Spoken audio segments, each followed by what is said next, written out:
Hello, everyone, and welcome. It is I, Warren Hayes.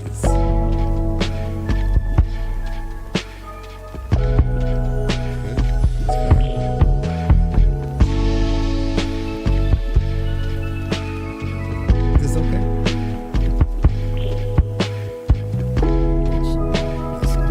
There we go. Okay, that's better. There we go.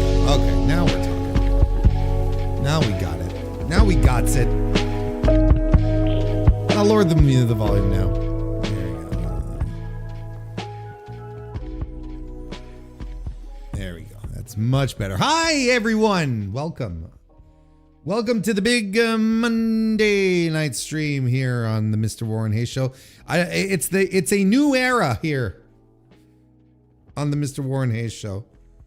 The start of a brand new era. What exactly is going to what exactly does that mean? What does that involve? A new era starting on the Mr. Warren Hayes Show? Look, you don't know.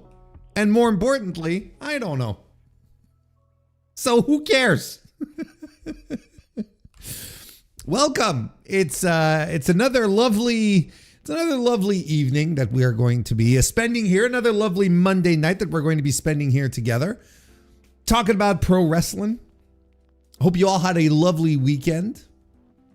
I got to tell you, I'm getting a little antsy. I'm getting a little excited for the Christmas next week.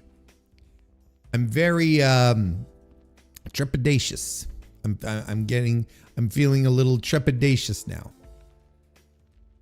Because essentially, I think I've hinted at it, but it's been a tradition for a couple of years.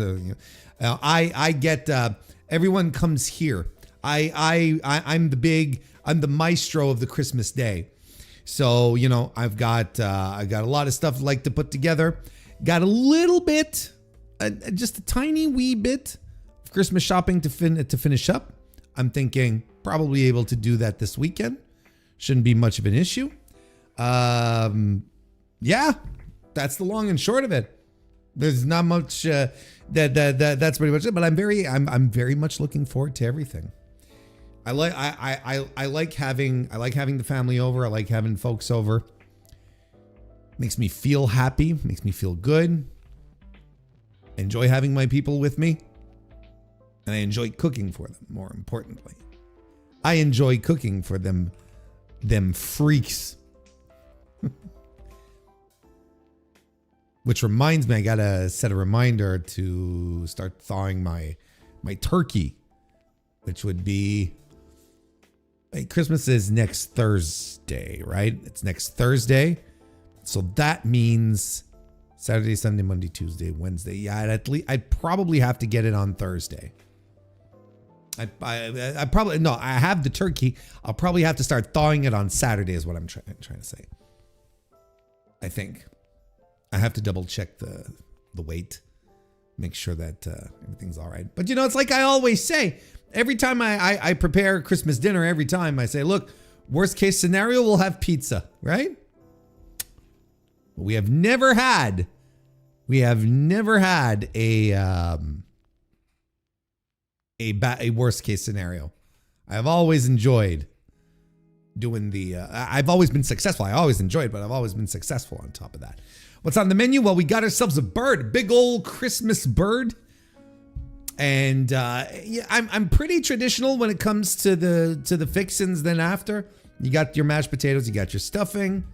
I'm gonna have some fresh cranberries and stuff, and then I'm going to and then my sister usually helps out with a vegetable dish of some sort. She gives a hand on that front. My youngest son, then he bakes bread, so he gets some nice fresh bread for the occasion. No, it's lovely.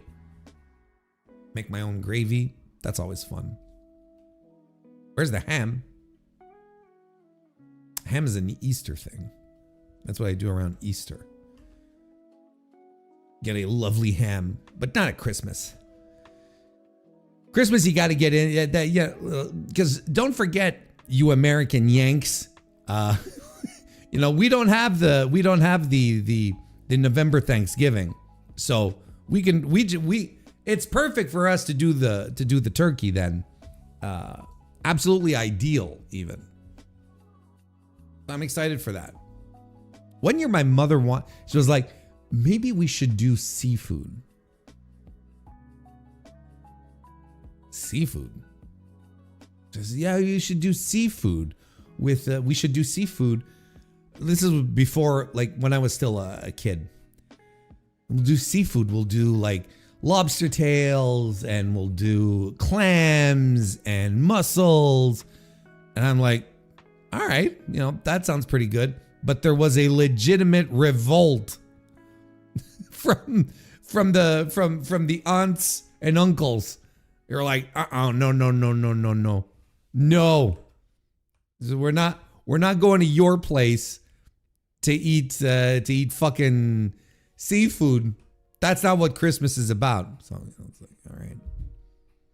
Maybe I should do maybe one year I will do what my mother never dared to, and I will do the seafood Christmas. That actually sounds pretty good, actually.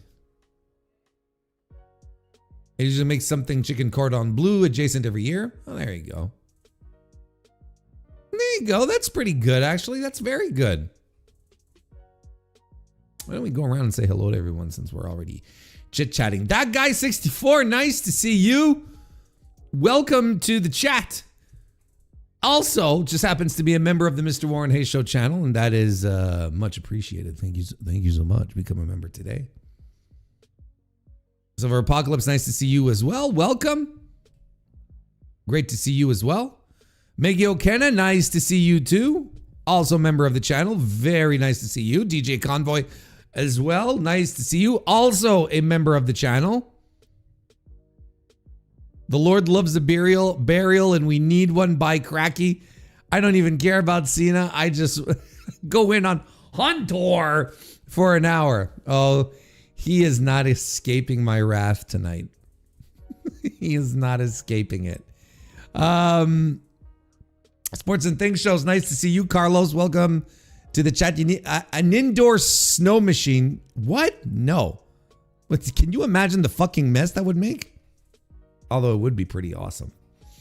Not gonna lie. That would be tremendous.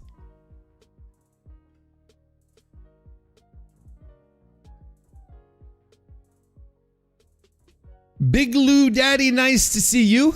Welcome to the chat. Also a member of the Mr. Warren Hayes Show channel. It's very nice to see you. Mr. Antox, nice to see you too. Welcome to the chat. And Patrick is here as well.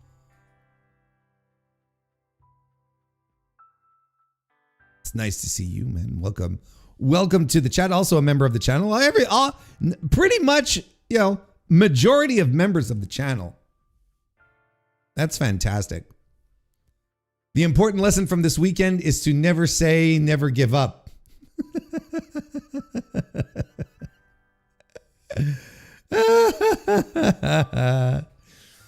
That's tremendous.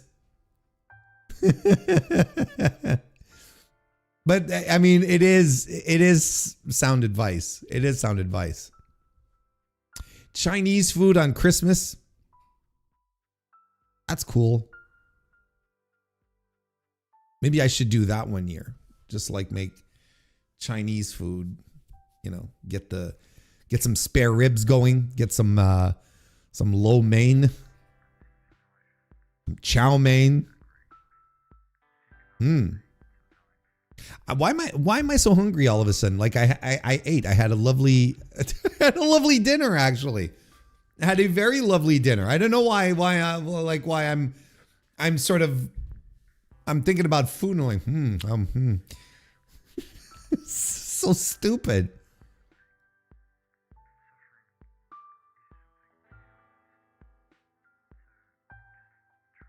I wish Cena's tagline was "Never count me out, then he gets counted out."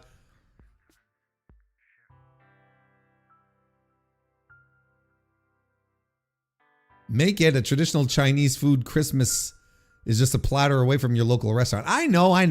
I just like to make my own things. I like to make my own food. Then I'm like, like, but I know it'd be like, it'd be like catering. It'd be like having someone cater a Christmas meal for me. I don't know. That's just how I'm built. I like to cook my own food. Not that I never do takeout, but I always, I like a challenge too. Let's watch some wrestling. Nice to see you. Welcome to the chat. First time since we moved to Colorado in 2009. I'm not cooking, hosting. Going to a friend's and making some pies. Oh, that's fun. Oh yeah, we also have meat pie.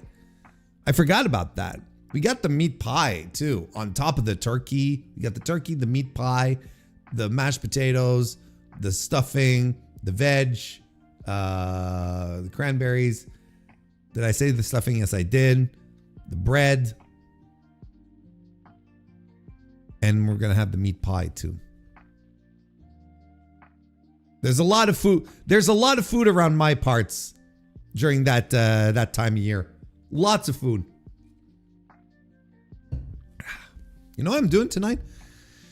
You know what I'm doing tonight? I'm trying. YouTube started off this new feature where you can stream live, both like usually on the channel here and vertically, which I'm assuming is ending up in the shorts feed somewhere.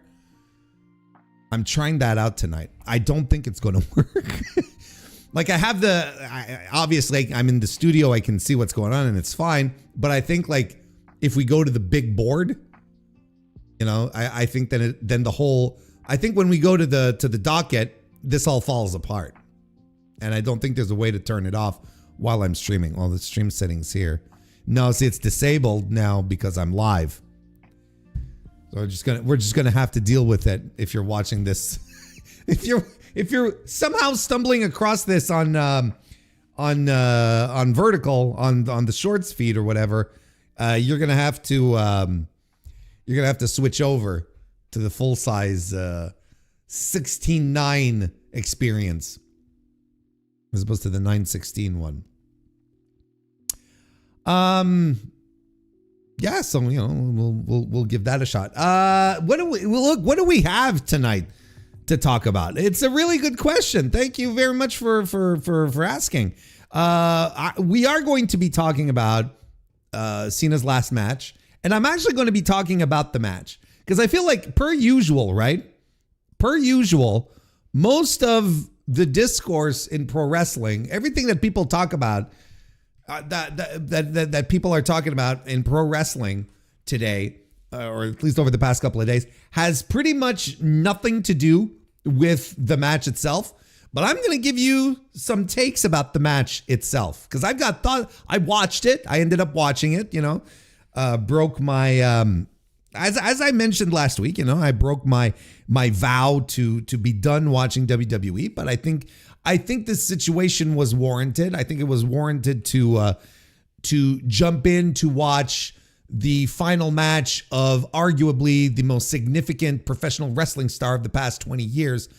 To watch his retirement match, I think I think you can make an exception. I did not watch a single minute more than I needed to. However, I did not watch what was Obafemi versus Cody.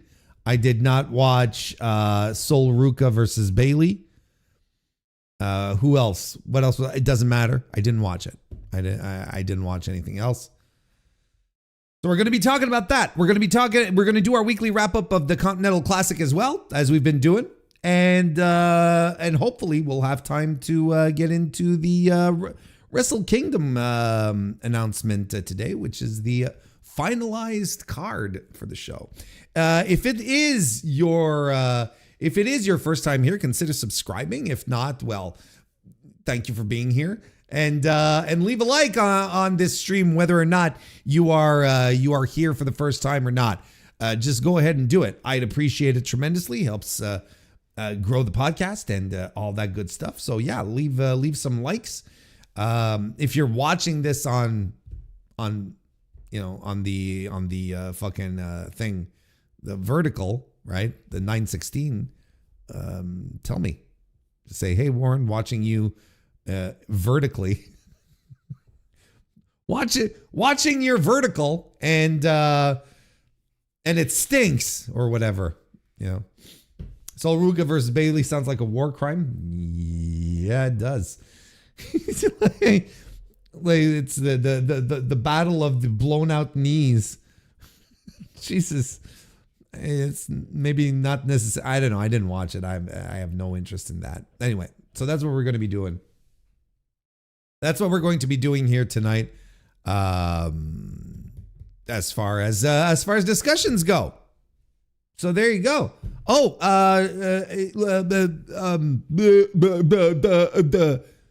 we've got the Dynamite review that'll be coming up on Thursday. Of course, the Mr. Warren Hayes Show podcast is going to be out on Wednesday per usual.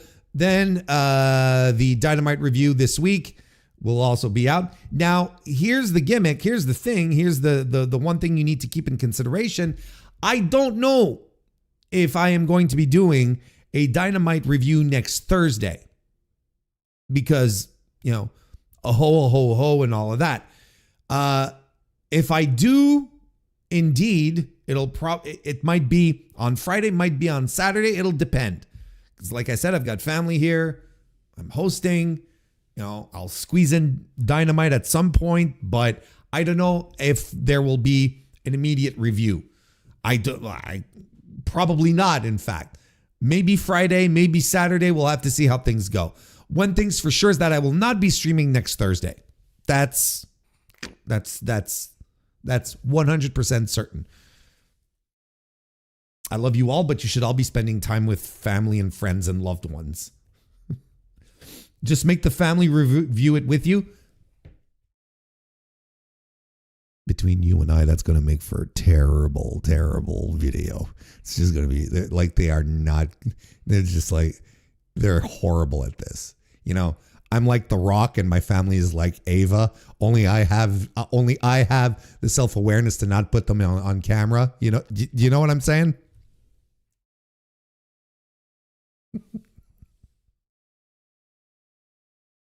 All right. So there you go. That's what we're doing. That's what we're up to right now. And let's kick this off then. We gotta let's just get this going. How you doing, everybody? I'm Jacques Moliere. Just let me tell you a little bit about myself. I'm a nunchuck master. That's right. I represent NWA, Mountain State Wrestling. Hoo-yah!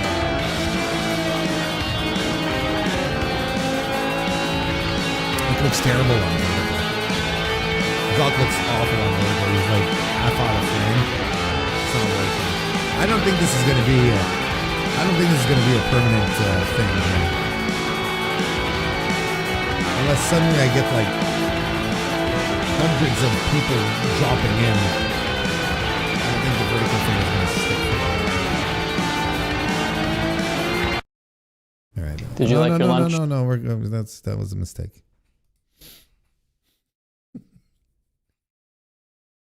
Never know what. Hey, Pedro the Fifth, nice to see you and welcome. Sending my hoo-yah from the Philippines. Are you in the Philippines? That's tremendous. All right. It's warmer than where I am right now. I'll tell you that.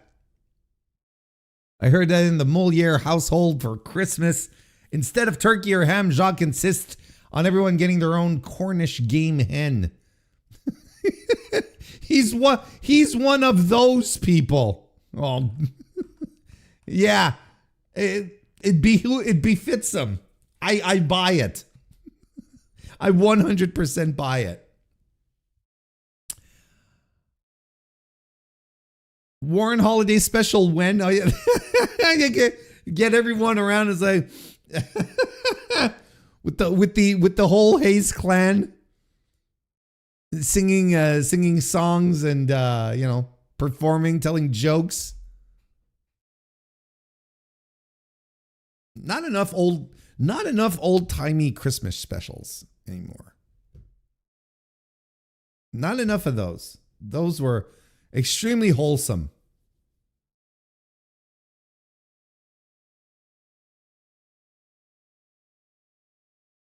All right. Well, let's get this started. I don't know if you heard, but John Cena had his last match. He had it's done. It's in the can. This past Saturday on Saturday night's main event, John Cena called it quits. Literally. I legitimately needed a sound effect there. I needed like both a rim shot and rousing applause. I needed both. That's what I had to do there. Anyway, it's too late now. But he gave up the goat, and or the goat gave up, whatever you want to call it, and he's done. He is finished with professional wrestling. Both he and WWE have been insisting that no, he's not going to come back for like one match or whatever. He's completely gone from pro wrestling. He's never doing this again. It is a legitimate retirement match. We're not just going to bring him back next year and whatever the fuck. He is officially done. And I decided to watch the match, like I said, because probably, the most significant professional wrestling star of the past 20 years, calling it a career. I think that's significant enough to want to check it out, to see how it's going to end. I was, of course, very curious. I've been following his career, the last year of his career from afar, because I have no investment in WWE whatsoever. So I thought that what I would do to start with anyway, to begin with this evening, I thought that I would talk about something that not a lot of people are discussing in regards to in regards to Cena's retirement, and that is the actual match that was held between himself and Gunther, who was John Cena's final opponent. Now, because people are talking about a lot of stuff, but I feel like the match itself is not a point of discussion, and there's reasons for that. And I will actually touch on those for a second later on. I'll talk about that and so on in a little bit. So I don't know if this is a hot take. You can tell me. I invite you to tell me.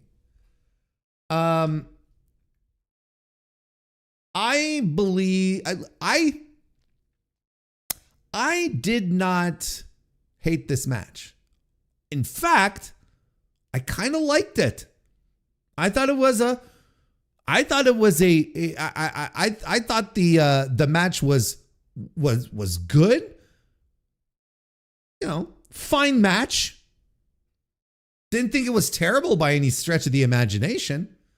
I actually thought that they both worked a very, very clear style, one that was entirely built on some very, very old school principles, and I thought they both did I think that they both worked it to the best of the ability. To the best of John Cena's ability. I was trying to be cute with it, but might as well just go with it, right? I don't think anyone was expecting a work rate spectacular, and that's not what we did. Like, I'm not going to sit here and try to compare this to, what Kyle Fletcher and Speedball did a week ago. We're not going to be stupid here. But, I look at this match overall and how it was constructed and how it was built and how they were telling a very, very clear story throughout the entire match, which was Gunther wants to end this match putting John Cena to sleep. super early on in the match, he's locking on the sleeper hold, and John is, he's got all of his his wits about him. He hasn't been grinded down enough, so he's able to fight out of the sleeper holds. But as the match goes on, he's staying in the when Gunther wraps his biceps around him, John stays in the hold a little longer. Takes him a little more time to sneak out. And I appreciated that. So when they do get to the end, where essentially Gunther just has him strapped in, I'm like, this makes perfect sense.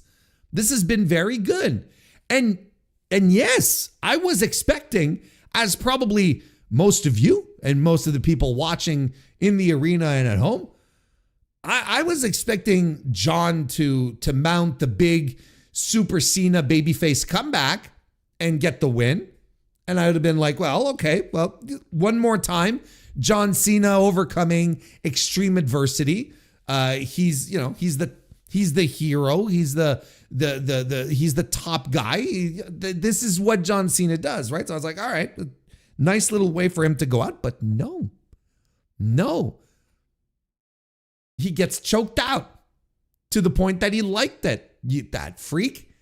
And I was surprised. I was really, really surprised. Shocked even. And I sat there and I was like, this is actually a pretty good finish. And this was actually a really well put together match. For what it was, again, this is not going to be on my match of the year list. What am I cracking here? A 3.25, 3.5 star match? It's a good match. It's what it was. I wasn't like sweating bullets. I wasn't like wondering if John Cena was ever going to survive here or whatnot. It's like, I don't have a problem with the match in it about itself. Look, the things that annoyed me are things that have annoyed me in John Cena matches for the past 20 years. The 5-knuckle shuffle that, barely lands on the guy's forehead, and John calling the spots out loud. I mean, all these little the STF. Oh, Jesus Christ. For one last time, I got to see the shittiest STF ever that John Cena locks in every time, that looks soft as a feather touch. Every time he locks in that STF, I'm like, oh, it's rest time. It's sleepy time period now, because everyone can relax because it doesn't look painful in the least.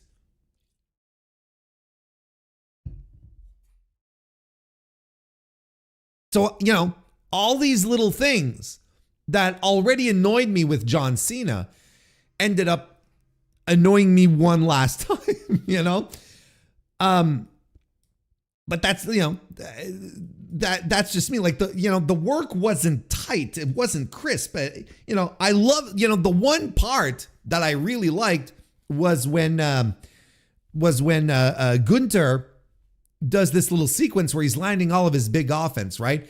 He hits a lariat, then a German suplex, I believe, and then his power bomb, right? And John kicks out of that. But I'm like, all right, like that was a lot of fun. I thought that was really that was good, and was a good like little swell. Where just hitting some big moves and John is kicking out, keeping the flame alive.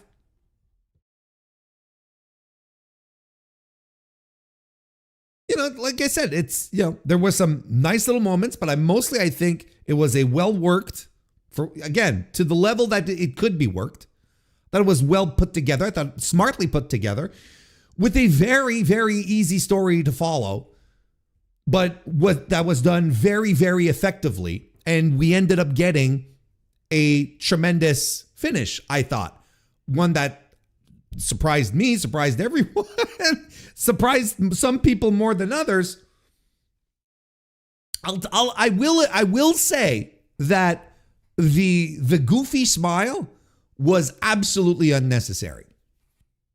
The goofy smile as John passes away, that was 100% unnecessary. I don't know. I don't know who decided to do that. I think that, you know, if he had just passed out like completely, I think that would have been better.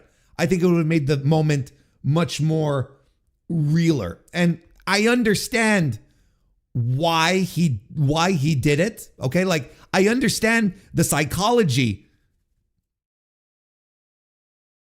big quotation marks, as to why he smiled, right? I still think it's dumb. I still think it's dumb.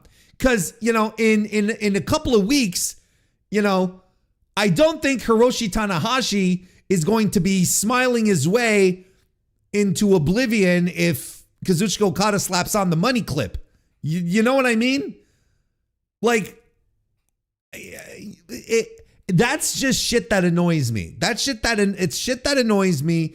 It's sports entertainment nonsense, and for me, it just soured me on the finish. I was like, this is dumb. They really didn't have to do this. They really didn't have to have John do a smile, and I say they, you know, overall, you know, the collective they of everyone who worked to produce this match, right?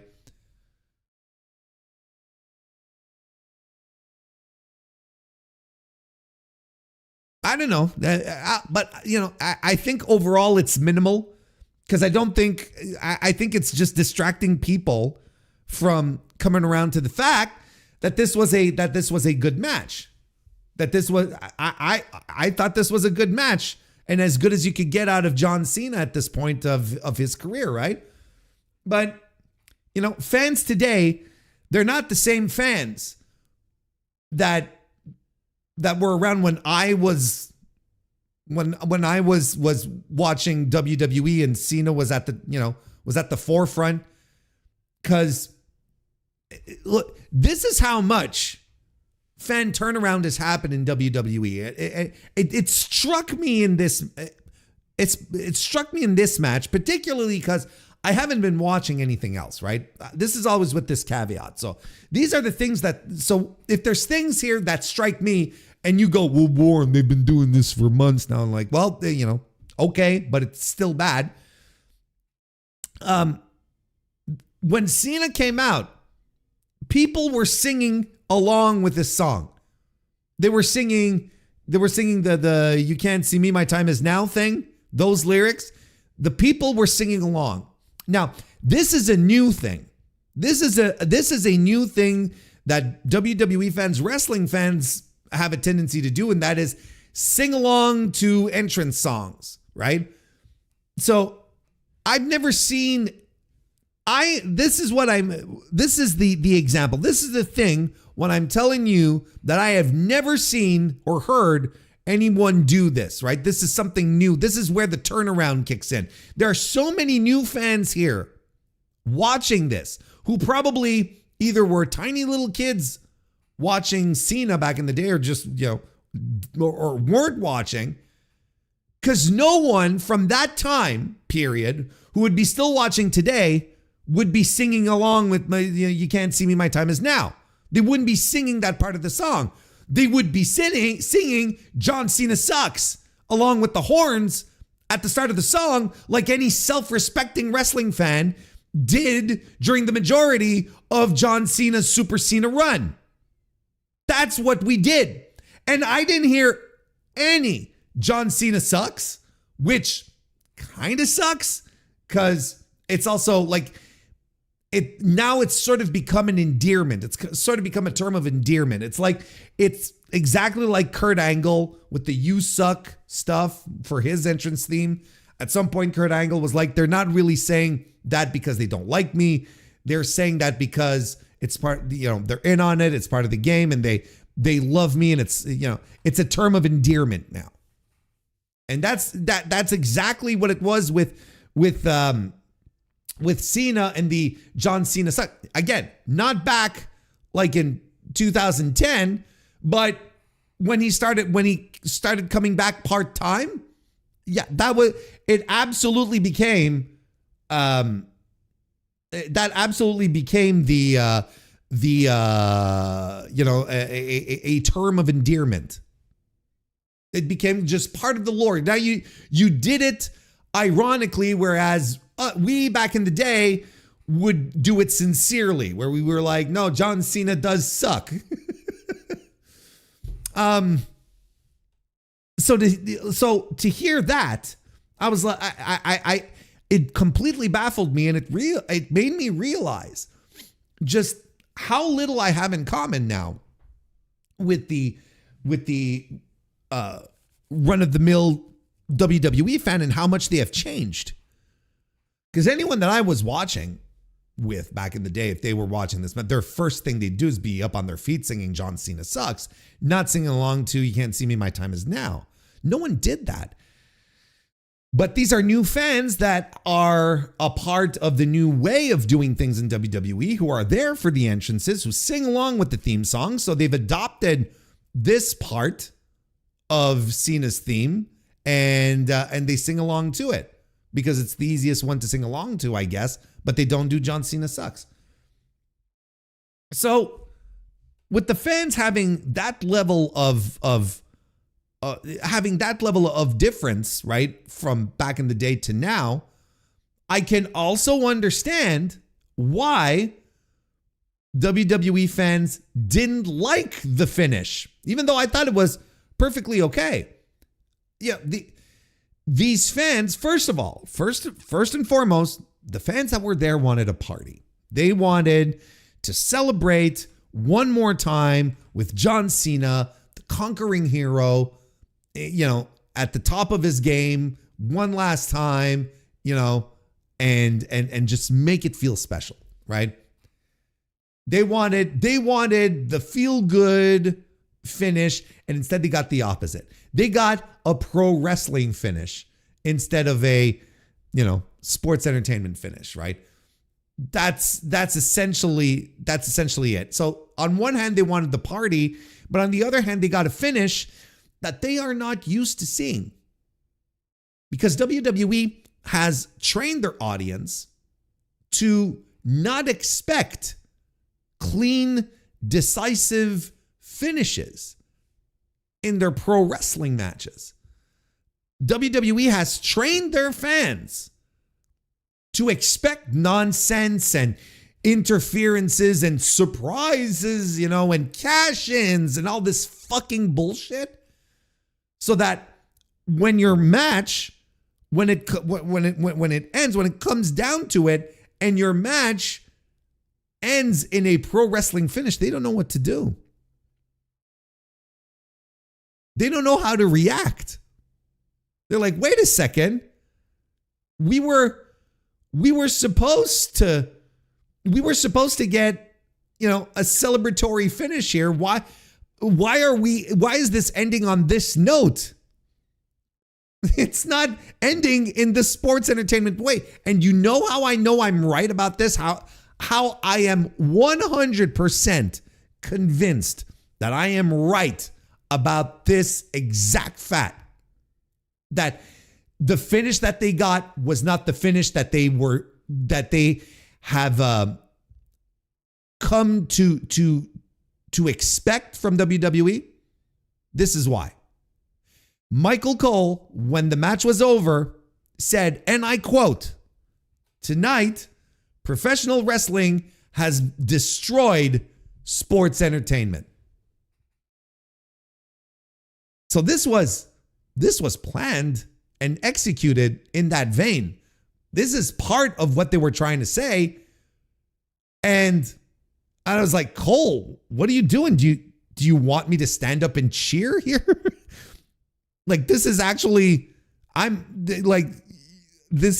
making me happy. That's the finish they wanted. That's the finish they were going for. And it is such a standard. Well, I don't want to say standard, but it is such a classic. How about that? A classic pro wrestling finish that the World Wrestling Entertainment fans don't know what to do with it. How many run-ins were there in this match? 0. How many lights out, lights back on stuff? 0. How many surprise appearances happened in this match? 0. It was a straight down the middle professional wrestling match. One that you hardly see in main events in World Wrestling Entertainment in the year of our Lord 2025, soon to be 2026. And now, you know, the WWE house organs have all been on social media today and over the weekend. But I find today, I guess a lot of them are back to work today. You know, trying to explain, to give story to this. To give story to what happened. You know, with Bubba Ray Dudley comparing this to Obi-Wan Kenobi letting himself get struck down by Darth Vader. Which, of course, right, that's what he's going to go for, which is also an asinine comparison. But we're not necessarily going to get into that. But all of the house organs have all been trying to explain to the WWE, the angry WWE fans as to, oh, well, this is what they were trying to tell. This was the story. And they're all missing the point. Because the story of this match was extremely clear throughout the entirety of it. From start to finish, Gunther spent the majority of the match trying to get John Cena in a sleeper hold, and he finally was successful.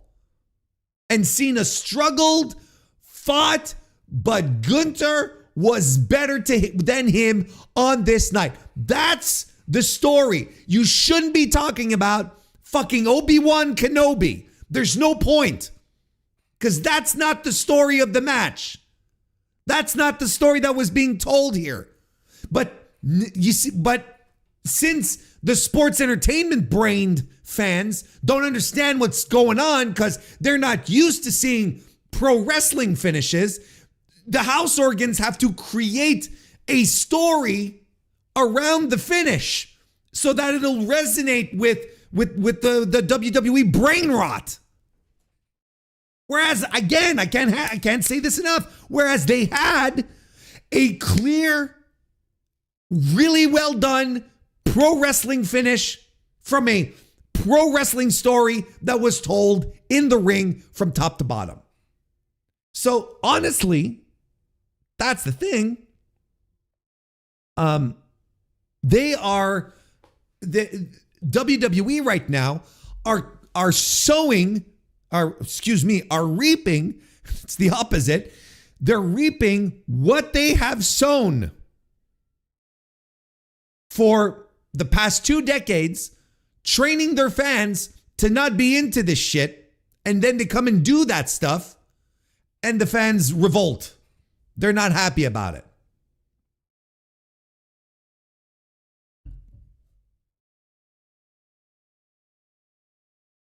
And to the point, right? In the nice little curated post shows that they do now, right? No more messy press around, right? Asking embarrassing questions. Excuse me, Mr. Levesque, have you read the lawsuit? And that era is over. Now they do their nice little, their insulated little post shows, right? Even on that one, you had Pete Rosenberg, right? That absolute doofus, right? You had this guy on that show, on WWE television, outright saying, hey, you know what? Obviously, Cena had the pull to change the finish if he didn't like it. Something to that effect. But he's saying out loud on WWE programming that this is how, look, Cena could have changed the finish. He's doing the smart fan shit on official WWE programming. WWE, Rosenberg specifically, felt comfortable enough to stick up and defend Paul Levesque's terrible creative and poor decision making by breaking WWE's own kayfabe and completely tearing down the illusion, going, oh, well, creatively he could have done something, which is bonkers to me. Not that I'm saying, well, kayfabe has to be protected on, kayfabe has to be protected. It sucks and we have to go back to, how kayfabe was in 1987. That's not what I'm saying. But you're completely removing the illusion. Like, it's completely gone at this point. It's as if, let's say you're watching Lost. You're watching the TV show Lost. Yes, my references are super dated, but bear with me here. And at some point in season 4, Hurley turns to the camera and says, yeah, I tried to veto this decision, but this season would have been a lot better if we had figured out what the polar bear was all about. You see what that's what's bonkers here. And they're doing it to stick up for fucking Paul Levesque and his creative, but we're going to get there. I still want to finish this off here. It's crazy that they did all this grandstanding for a finish that I thought was absolutely fine, but that was absolutely ill-advised for WWE fans who are brain rotted into believing that a real pro wrestling finish is garbage and junk. And the post-match as well, right? I watched the whole thing. The post-match was extremely embarrassing. I thought that the finish of the post-match with Cena going around from corner to corner, posing with the world title and the phony world title, going from corner to corner to pose with them when he had not won, and he's not a champion and whatnot. I thought that was embarrassing. That had big time Lex Luger SummerSlam 93 vibes to me. I was like, what the fuck are they doing here? And you could kind of tell Cena, of course, he's an actor, he can ham it up, whatever. But you could kind of tell, like, he was going from corner to corner going, what is this? And it felt like a consolation prize. It felt like something that just had to be done because the air had been sucked out of the room from, even the cheers when he was doing the title stuff. They weren't as strong. They weren't as potent. There weren't big pops for John Cena walking around with a pair of titles that he didn't win after a heartbreaking loss to celebrate like he had won.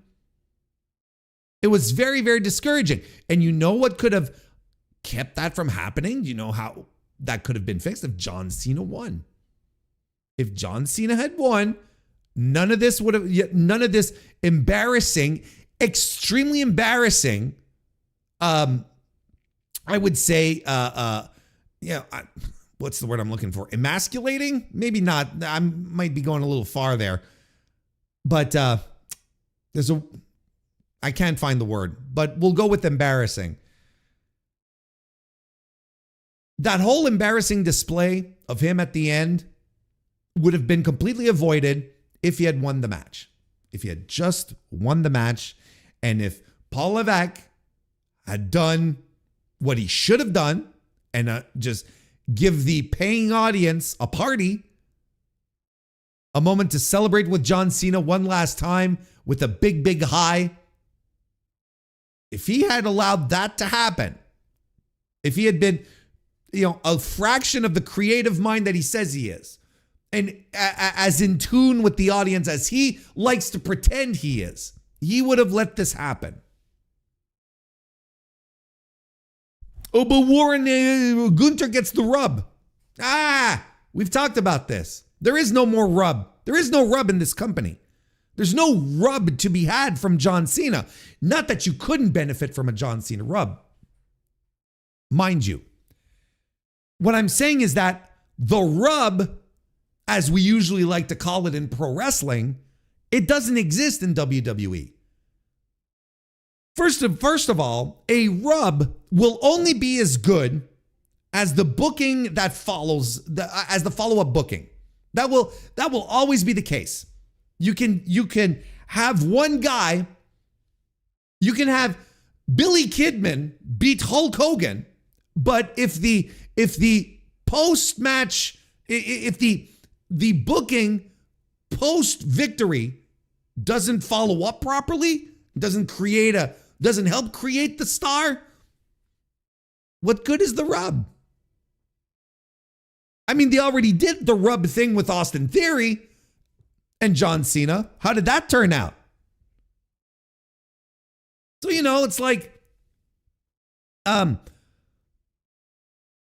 people say, oh, Gunther, he's getting the rub. There's no rub. The thing here, the crucial thing is that the crucial thing to remember is that in WWE, whoever the company decides to push is going to be the guy, regardless of the rub. Otherwise, Austin Theory should technically be a world champion or something to that effect. He should be a top guy, but it doesn't matter. It doesn't matter because WWE is just going to continue pushing, is going to push whoever they want.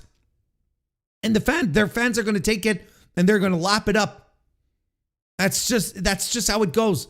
There is no rub. There is no kickoff point in WWE from beating someone and then becoming someone bigger. I even heard it, with Lyra Valkyria beating, in her feud with Becky Lynch. Well, where's Lyra Valkyria's huge main event moment here? Where is she? Like, what's she doing? Like, it's a big win for Gunther, don't get me wrong, but there's no rub. There's no rub. Not in this company. I would even argue that there's no rub in pro wrestling, period, anymore. Look at Ricky Starks when he beat Chris Jericho. Oh, Jesus. When he beat Chris Jericho in AEW, you were like, there we go. Rocket strap. Let's see how that turned out.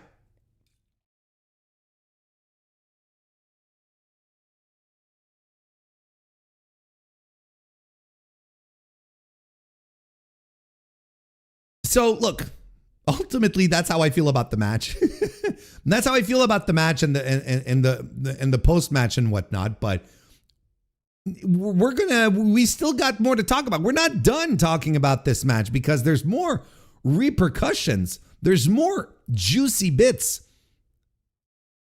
that exist here that just may involve a certain creative genius named Paul Levesque.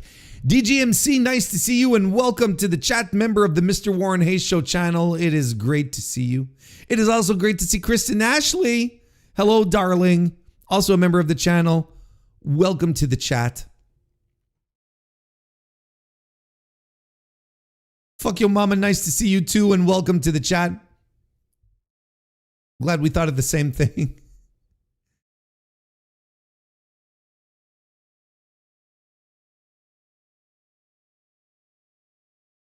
Hogan literally did the same thing with Batista's world title and Cena's WWE title 20 years ago. Sure, that's right.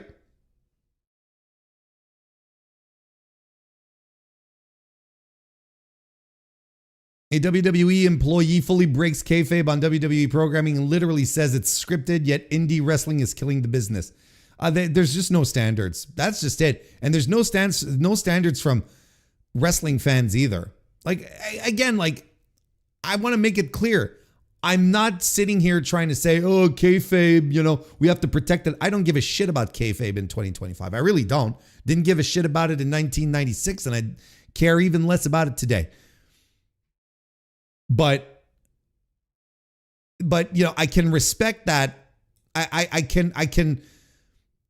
have trouble trying to wrap my head around. So let's say you just take WWE as a TV product Well, you're outright laying out, like on official WWE programming, that, well, our creative process works this way, you know? You're outright like outing your process and saying, well, the process, it's not perfect. And you know, John Cena, he could do whatever he wants. So you're like, nah, this is like, that's throwing yourself under the bus. Like, that's ultimately, I don't think it's the own that Pete Rosenberg, that dummy, thought it was. I mean, I'm not surprised that it's Rosenberg who came up with it, because Rosenberg doesn't think. Rosenberg's not not exactly the sharpest tool in the shed. Miller Unk, nice to see you. Welcome to the chat. Kayfabe and suspension of disbelief are not the same thing, and I agree with that. Like, I think that's essentially what I've been trying to say, but you did it much more succinctly, as most people on planet Earth are able to do when compared to me. I think that's exactly it. Like, you know, you have to be able to suspend your disbelief. All that space on Rosenberg's bald head and he can't even think.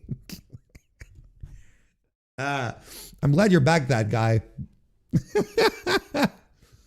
Action Andretti beating Jericho on Dynamite is that's a perfect example. That's a perfect example. Oh, he's going to get the rub, you know. Well, only if the booking is going to be there to back it up. I don't know why this is so fucking hard to understand. There's no rub here. There's no rub for Gunther. Gunther's already a made man. The thing is that Gunther is already a made man in this company. I think you have to be blind to not see it. He's been a made man even under Vince. Vince loved the guy. You know, it's crazy. If you know, thinking that Gunther is getting some kind of career push here by defeating John Cena is wild. It's not that he's, again, it's not that he's being, he was going to be pushed whether he beats Cena or not. Now it's just a little extra notch to his belt moving forward. Well, yes, of course. As Walter, he was already, yes, even as Walter, he was fine wherever he might go. Anyway, that's all nice and dandy and whatnot. But we got to talk about Triple H here. We got to talk about our boy Paul Levesque. And as a member of the fraudulent Paul Levesque Club, it is my pleasure once again to dress down this man. Because when he comes out with the rest of the WWE superstars to join everyone at ringside, he is booed. Of course, he's the first guy to come out, right? And he is booed. The fans are not happy. No hesitation, no confusion. His boos are loud.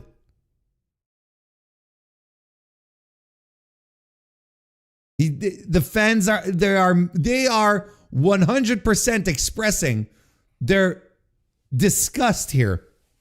And every time like the camera pops on him, or when he jumps up on the apron, you know, to hug Cena and then point to the video wall so that they can watch the very good video recap of John Cena's career. Crowd is booing. They're not into it. They go to their little insulated little post show. You know, the post show where Triple H, the post show where, you know, Triple H no longer has to deal with all of these journalists and their incessant questions about, you know, Vince. Now he just talks with other guys from his company and, you know, they're all terrified that they're going to lose their jobs and whatnot. And then you have the crowd in the back. And usually the crowd is very hype and they're into it, but they are not happy. They are chanting, "You fucked up," to Paul, who was sitting down looking at them. And what does he say? He says, "I'm disappointed. I thought you'd be louder." You know, because of course, look, guys, gals, non-binary pals, Paul Levesque, he's not mad. He's not mad. Why are you saying he's mad?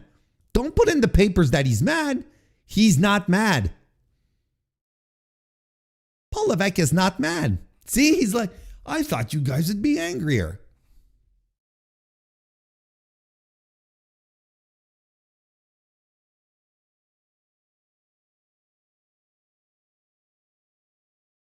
And he's smiling.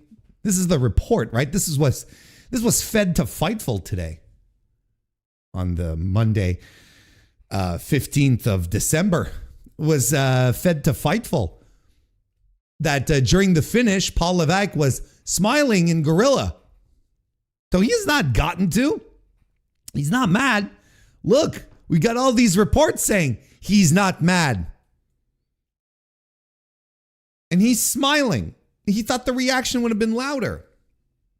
He can't be mad. He can't be mad. He's smiling.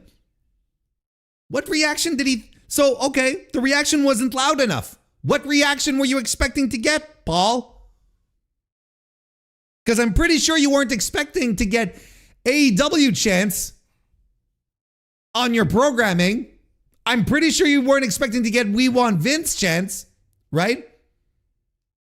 I mean, maybe that was the goal. Maybe that was the goal. Maybe you did want AEW chants on your little post-show gimmick. Congratulations, buddy. You got exactly what you wanted then. The problem is that they're coming out there and the crowd is upset, and even the commentators around the table are breaking kayfabe to try and cover up what the fuck is going on, to try and make excuses, to try and defend, put up shields around Paul Levesque, because once again, for some reason, he can't be to blame. Like, what Rosenberg tried to do was put up shields and deflect to John Cena. Well, you know, if John Cena didn't like the finish, he could have done something about it.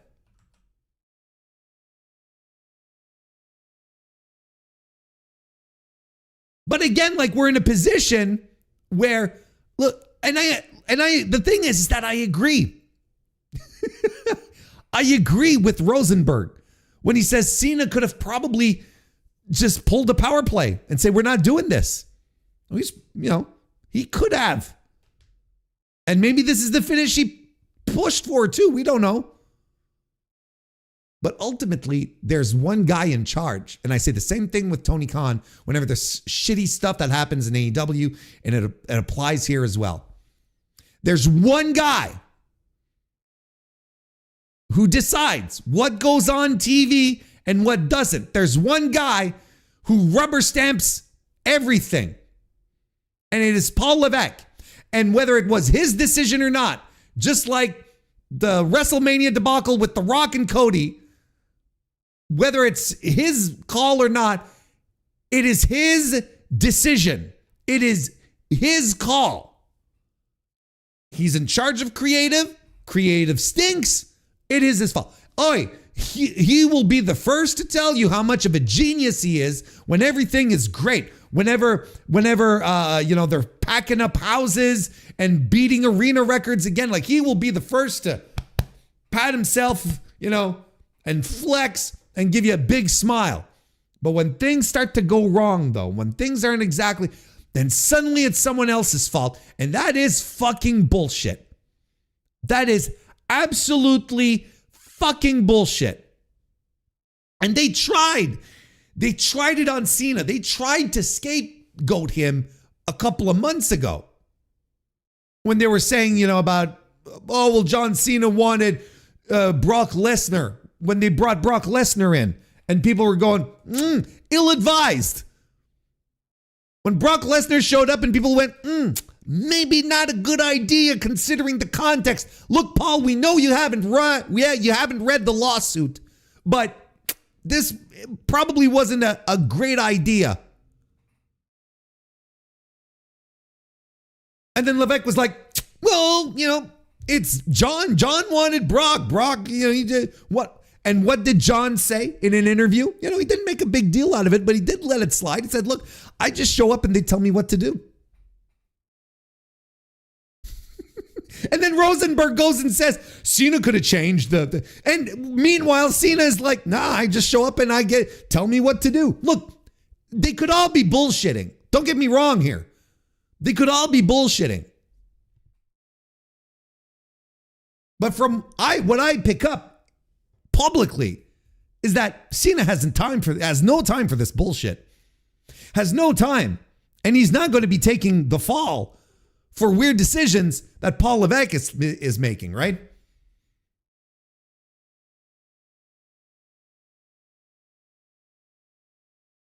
But they were back at it again, putting up shields to protect Paul. And that's what all the fucking grifters again, all of the fed-pilled commentators started doing again today with the Obi-Wan comparisons and so on and so forth. Look, as I said previously, just a few minutes ago, they had to explain it to the brain rot fan base because the brain rotted fan base don't understand what a proper pro wrestling finish is. So they have to explain it to them. They have to walk them through it like they're children. But what else are they doing here? What else? They're protecting Paul Levesque once again. Instead of letting the man take his licks.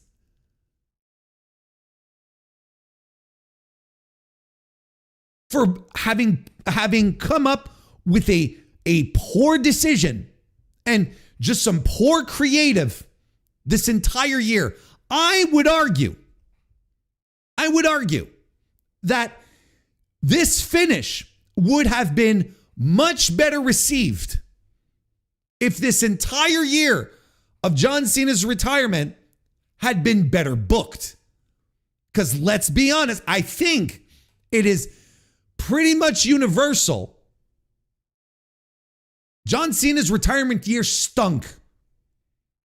And if it's not universal, we need to shake some trees. This was not good. This was not good. For a man the caliber of star that is John Cena to get this kind of slapdash haphazard booking to wrap up a legendary career.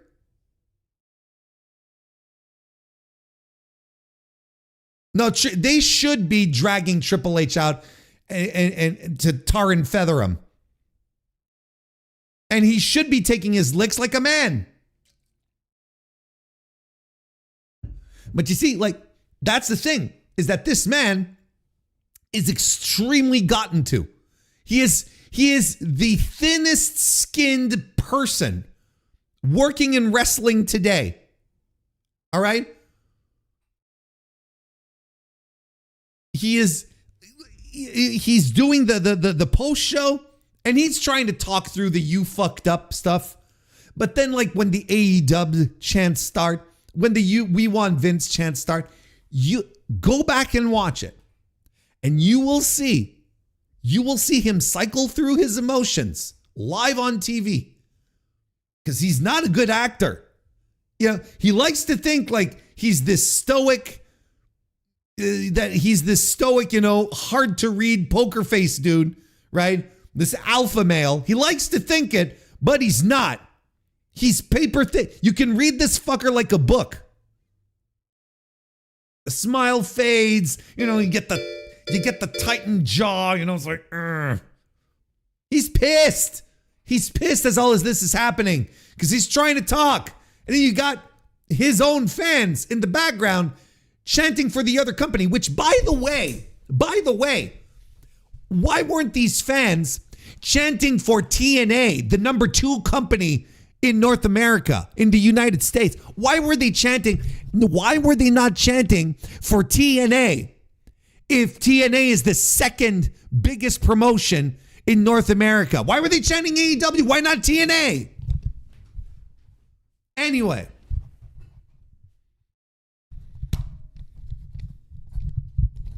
I think I fucked up my mic. Fix it later.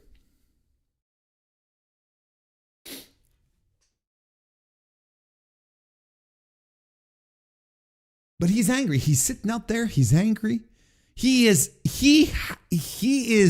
the most easily rattled, paper soft power figure pro wrestling has in this era.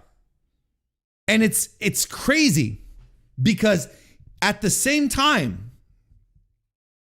he is in charge of the creative of the undisputed biggest, most powerful wrestling promotion that ever fucking existed in the history of humanity. He's in charge of it. And yet, he's going to be gotten to by the mildest criticisms. He's going to get upset when people get upset that he's booking John Cena like, terribly.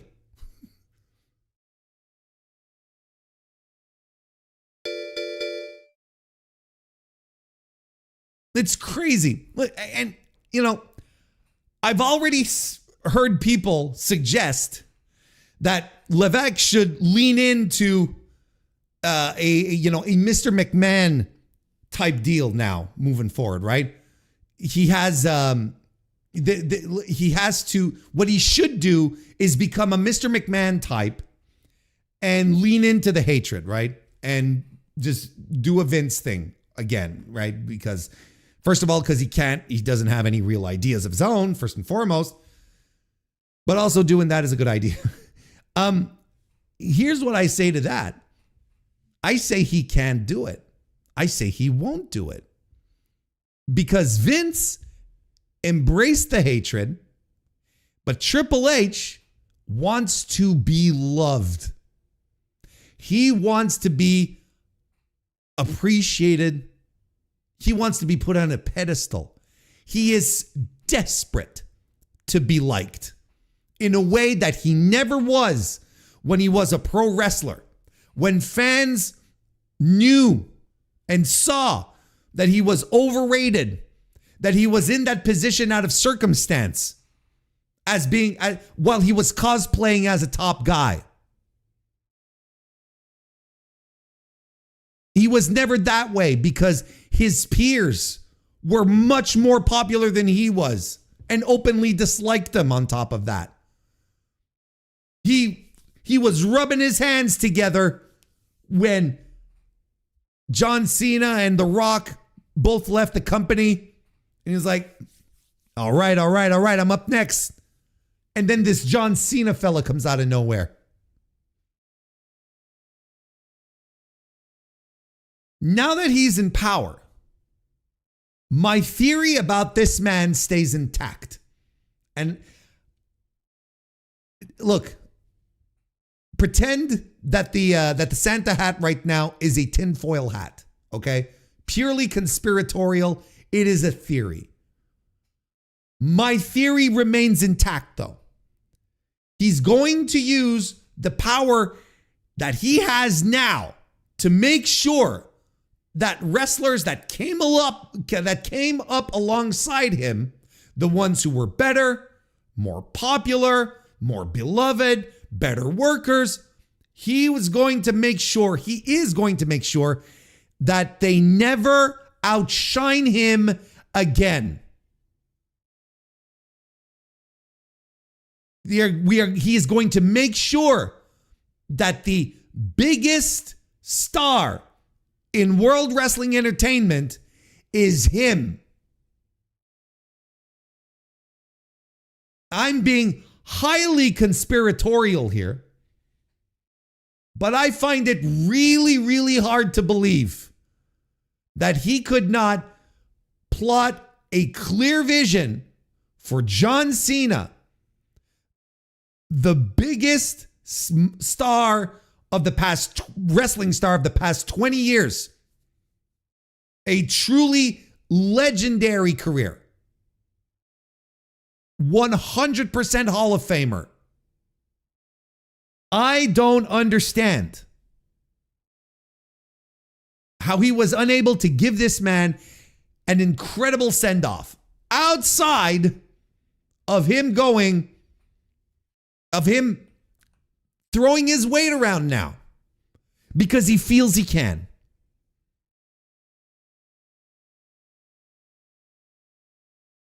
Triple H will forever be a guy. When he was a wrestler, he was a guy who wanted to be a top guy and cosplayed as a top guy to the detriment of the respect of his peers, to wrestling fans who didn't understand the push. And now that he's head of creative, he's just another type of cosplayer. Now he's just cosplaying as the guy in charge, as a creative guy, when in fact he has no real ideas. All of them are derivative. All of them are cast off ideas that Vince had. All of his most successful projects that he has had since taking over creative for WWE have all been Vince ideas that were all set in motion by Vince before he was ousted. And Paul drove them into the ground, and he has not had a single successful original idea since he's become the guy in charge of creative for this company. He's a fraud. And I think there's fans more and more that are starting to see through it. I think that WWE fans have, I think that the honeymoon is done. I think there's a lot of them who are ready to no longer have any grace to extend to Paul Levesque and what he does. I think he's done. I don't think he has the fan base that he inherited from Vince, where WWE could do no wrong and Triple H could do no wrong, right? He came in, the bad man was gone. This was the guy we can trust. This is the guy who created NXT, who showed us what his vision of pro wrestling would be. Got all the smarks on his side. And then somehow, it's all come apart. It's all undone. He is much more concerned about himself and his own perception. And he is not in the slightest. He is not creative in the slightest. He is a boardroom creative. Have you ever thought, folks, how many creative risks WWE could take with the amount of money that they drag in every day, at every show, at every broadcast? Have you ever thought of how much they could be trying out new things, new ideas, but they don't?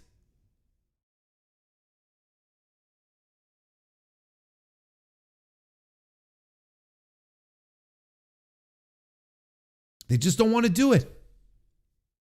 And Paul Levesque is very comfortable in not trying anything out because he doesn't have the stuff.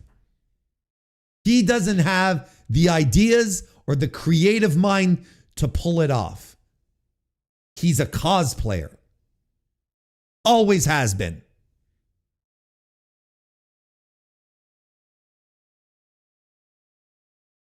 And what he has done with NXT is create, a generation of professional wrestlers who will look up to him, who will talk about him with respect because he gave them opportunities and whatnot. That's a real thing that that exists right now.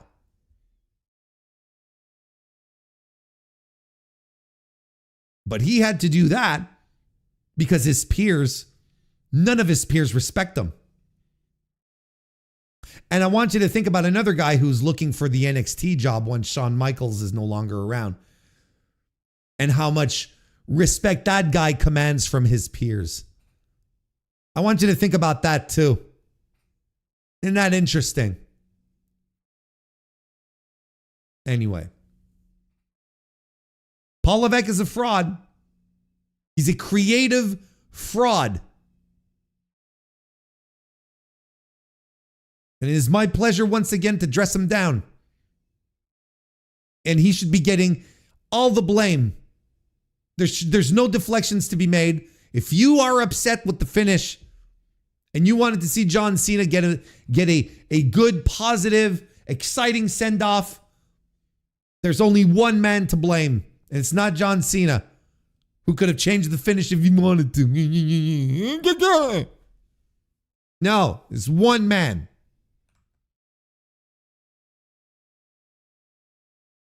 One man and one man only.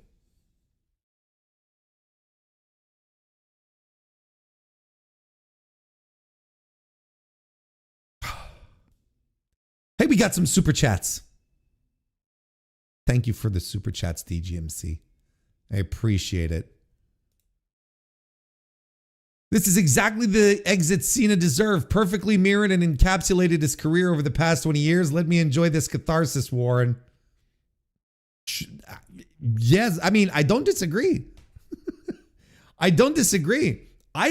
What I'm talking about, because look, I've talked about it multiple times. I have no emotional investment in John Cena. I don't care. It's like his career is finished. Okay, well, but I can recognize the significance, the importance that he's had for WWE and the significance that he has in pro wrestling. Like, it's a true legendary career. I think his send-off stunk. I don't think it's a fair send-off. That's all I'm saying. Regardless of what I think of his ability or not. Hey, by the way, folks, leave a like on the stream if you wouldn't mind. I'd appreciate that tremendously. Just like I appreciate the second super chat from DGMC. Thank you again. Question: do you hate Triple H more than Goldberg? Ooh, I'm gonna have to put some thought into that. Kind of thought it might be easier to answer than I thought here. But he being Paul Levesque, Triple H, he's getting up there. I cannot stand that man. Anytime I have an opportunity to break him down, to undress him, to expose him, I don't want really to undress him, if you know what I mean. But anytime I have an opportunity to expose him, I'll take it. I think he's a fraud. He's fraudulent.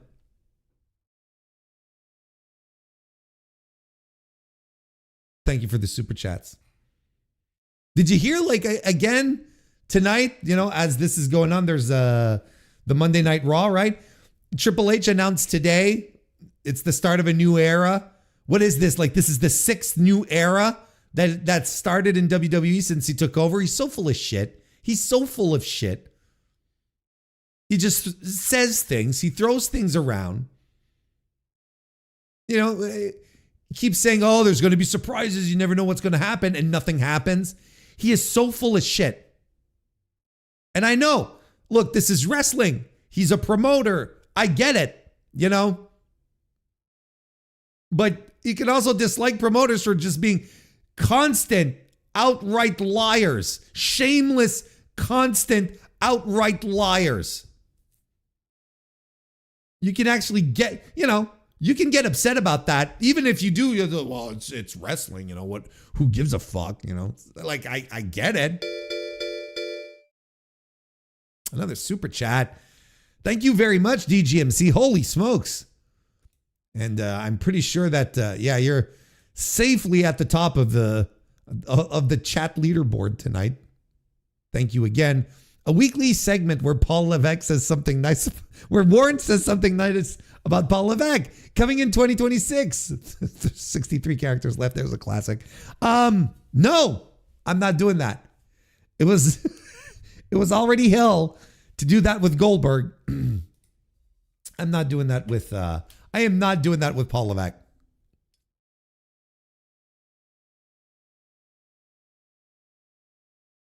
He replaced the in-ring apologies with "this is the beginning of a new era." Yeah, pretty much. I believe this is the ruthless depression era. At least that's what I've heard. That's actually pretty funny. Boris, nice to see you and welcome to the chat. Paul ran away from the rest of the post show and sent Miz out there. I can't take it anymore. Why do they hate me so much? I give them everything. I work 8 hours a day.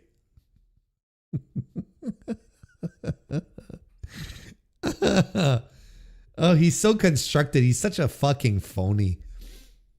He's such a phony. And I love how he always like positions himself like he's, you know, like he's this big deal in D-Generation X, right? DX would have never worked without Shawn Michaels. What are we talking about? Never, ever, ever. It was Shawn Michaels' act. And he was in the supporting cast of it.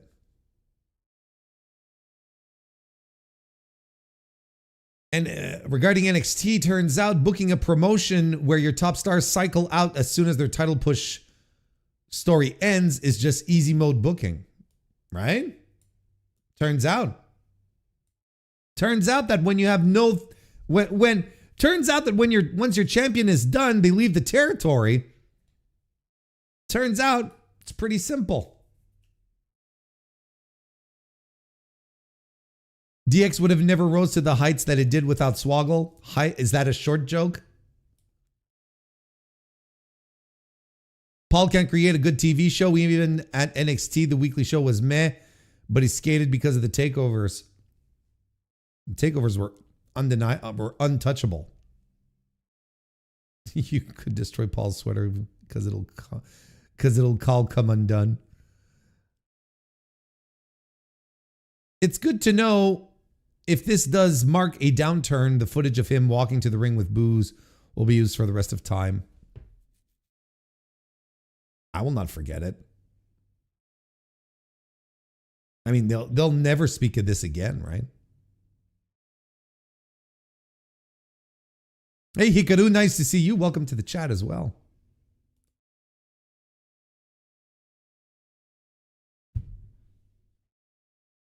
DX would have never, DX would have never worked without ECW and NWO. DX was their team version of those. I mean, you know, it was in the vibe of the time. Don't get me wrong. What I'm saying is that it would not have worked. Their Timu version would not have worked without Shawn Michaels. Shawn Michaels was 100% the glue that kept it all together, that made it entertaining to begin with.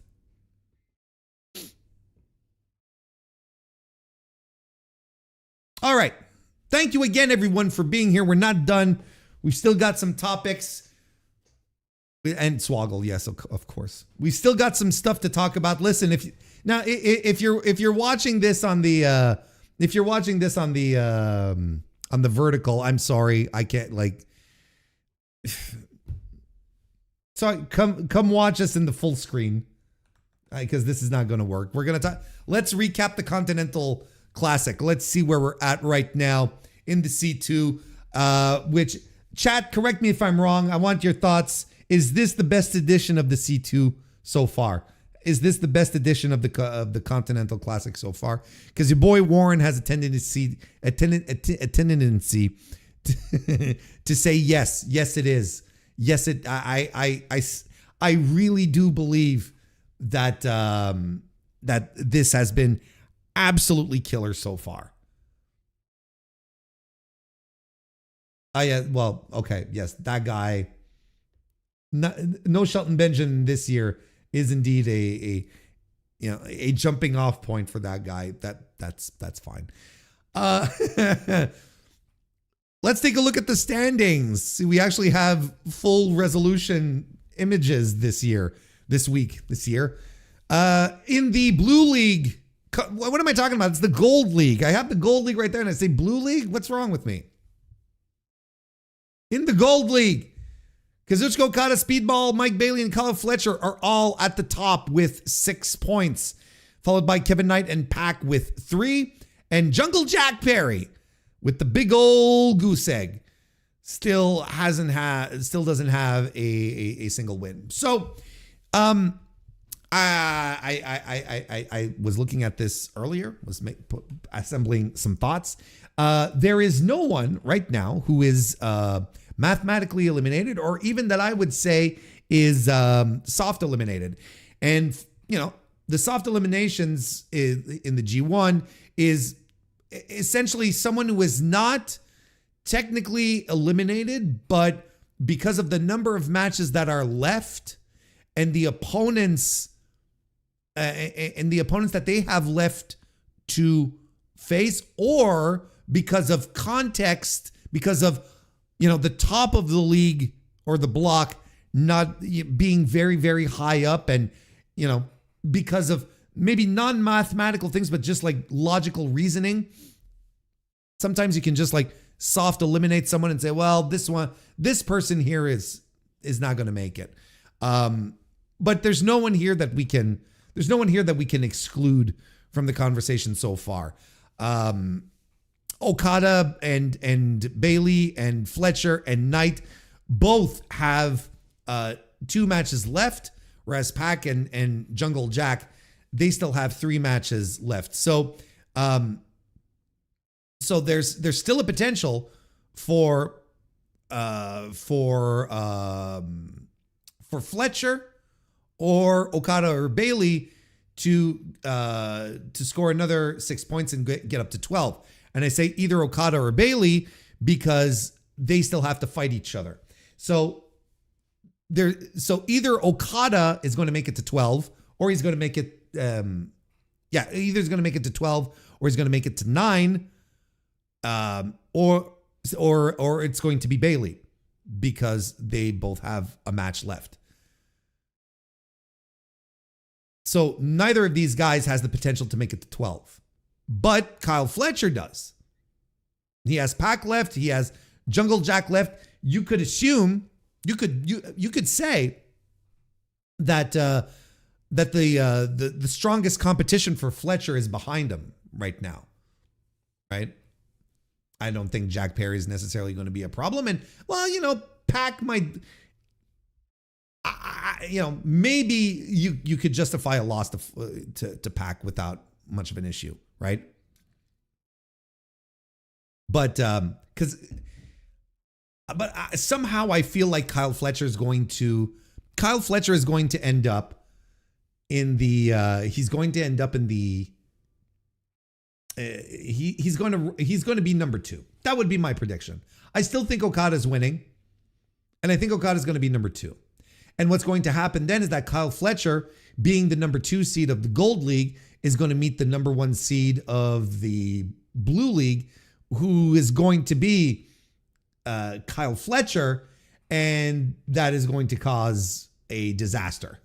That's not going to make people happy at all, and it's going to be a battle of friends. And I think that has the potential to be really, really interesting. That would be the scenario I'd look for. So,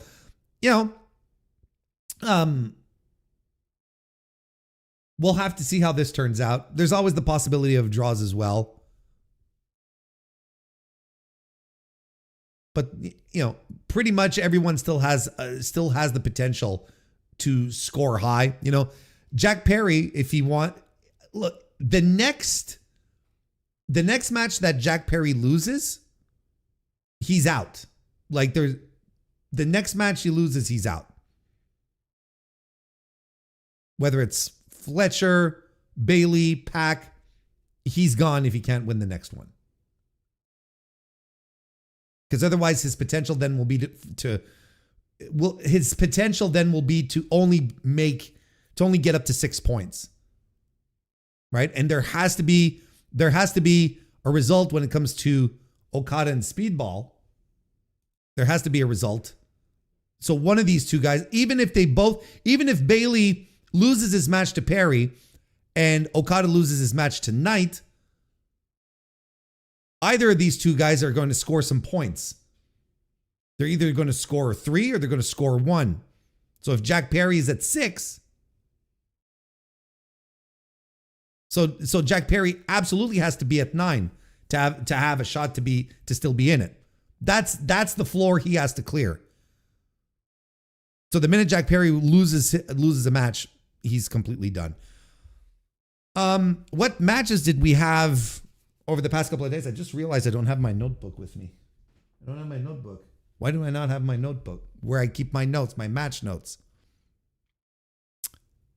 Now I feel completely... Hang on, I have to go get it. Otherwise this segment doesn't make any sense.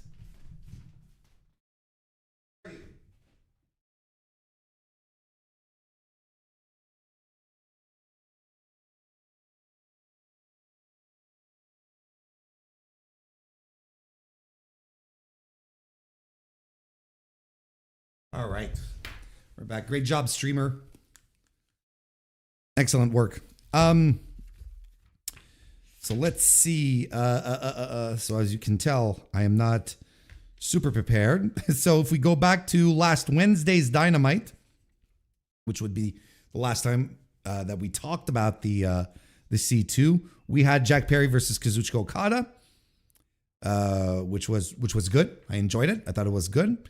Then we had Speedball Mike Bailey versus Kyle Fletcher, which was excellent and an incredible match.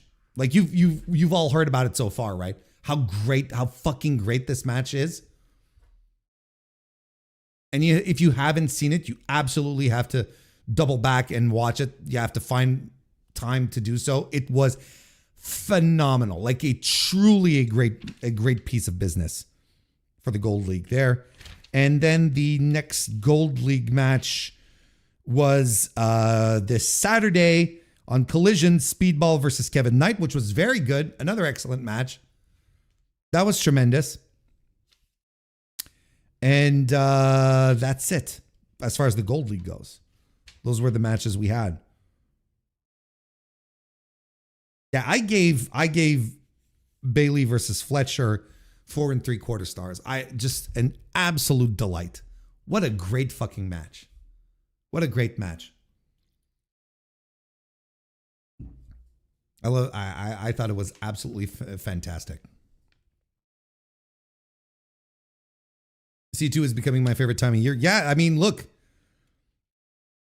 It's like I say on the reviews. I'm very thankful for the Continental Classic at this time of year. Very, very thankful for it. Because there's a lot of other stuff happening in AEW that if it wasn't for the high quality of wrestling that we've been getting, thanks to the C2, I might not have this perpetual smile. Let's put it that way. So this is where we're at with the Gold League. So look, Fletcher is the only guy that's left that has the potential to walk away with a decisive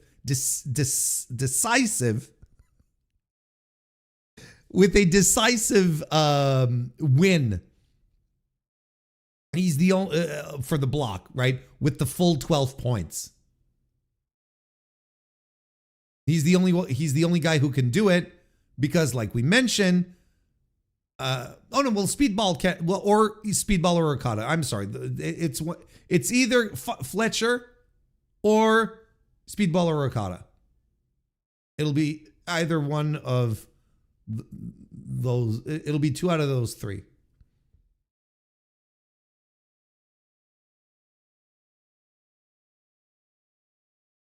But either Okada or Bailey, like it can't be. Anyway, we already talked about it.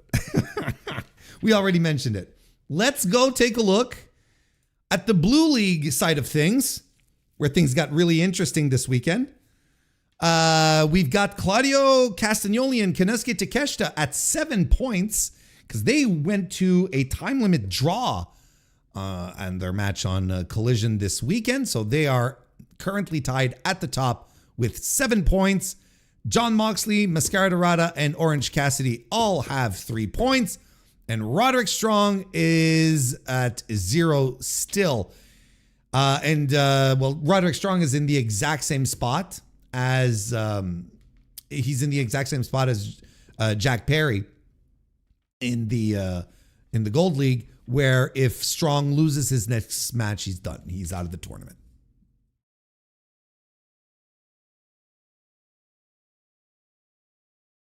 So this one is interesting as well, because a little more interesting. Like, Claudio has only 1 match left. And I've sort of complained about this. I'm going to complain about it a little again. I wish the matches were laid out all ahead of time so that we could see what the schedule looks like, and maybe like space things out so that this kind of thing doesn't happen in the league, in your block, where you have guys who still only have 2 matches wrestled, and then you have one guy who has 4 matches done. He only has 1 more left. That's kind of counterintuitive to the drama, I think.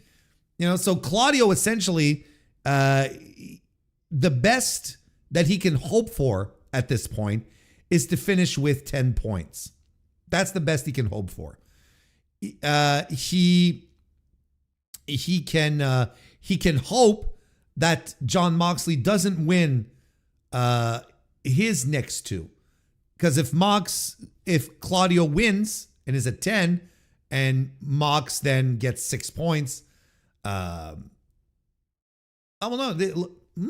a second. No.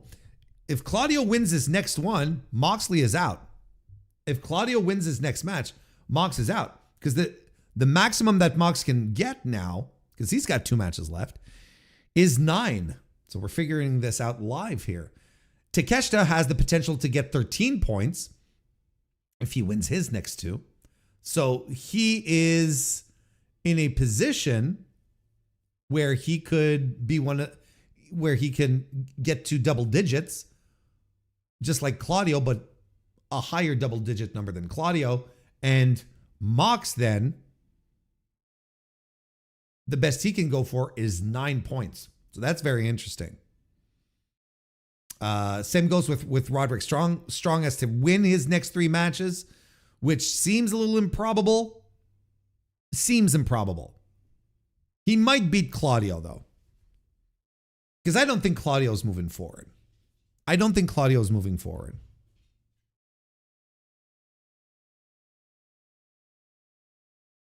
think Claudio is. I think he might come up second, but he's not winning the block is what I meant when I said moving forward. I think he's not winning the block, but he has the potential to still come in like second runner-up, the second seed. But he'd have to beat Roderick Strong. And I think Roderick Strong is soon going to be in a position where he's going to start acting as a spoiler for these guys.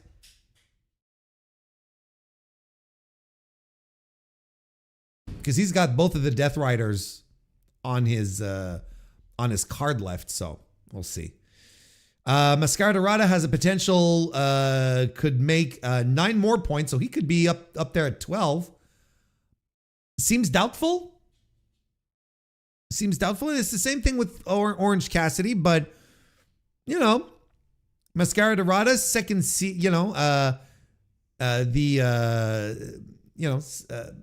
second place, moving on to face, let's say, Kazuchika Okada on the other side.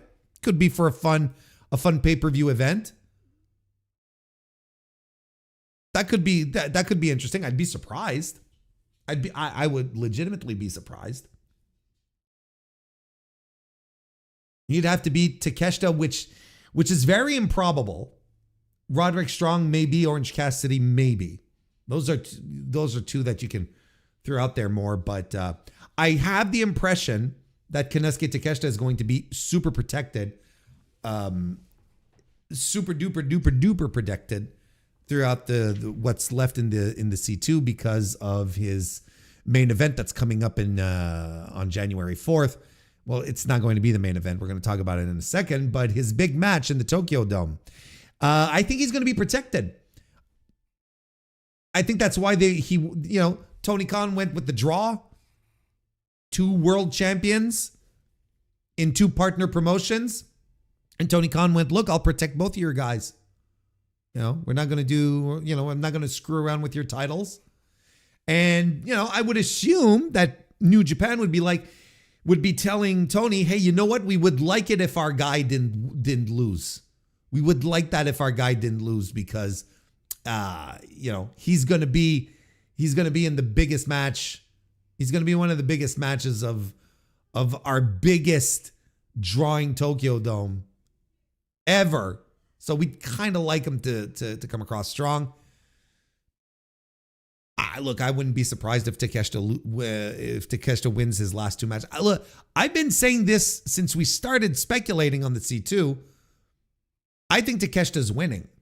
I think Takeshita is beating Kazuchika Okada in the finals and he's winning. And then he's going over to the Tokyo Dome on January 4th and he's dropping the title to Yota Tsuji. I think that's what's happening.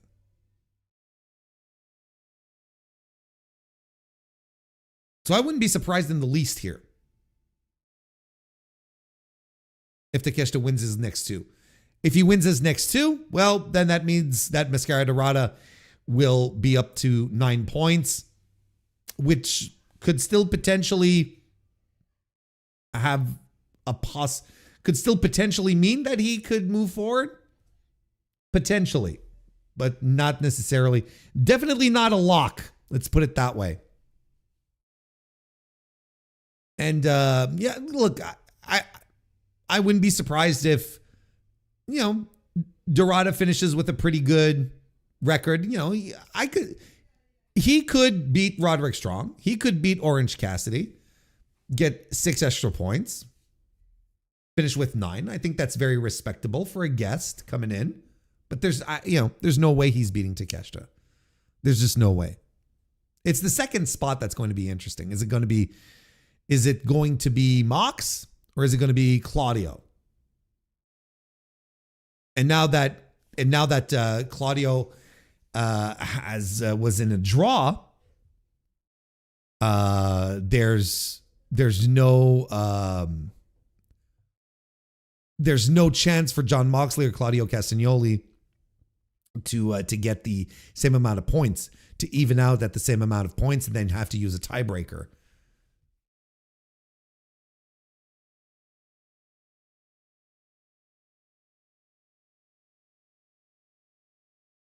So it'll be interesting. I mean, look, there's some great matches still left here, which is tremendous.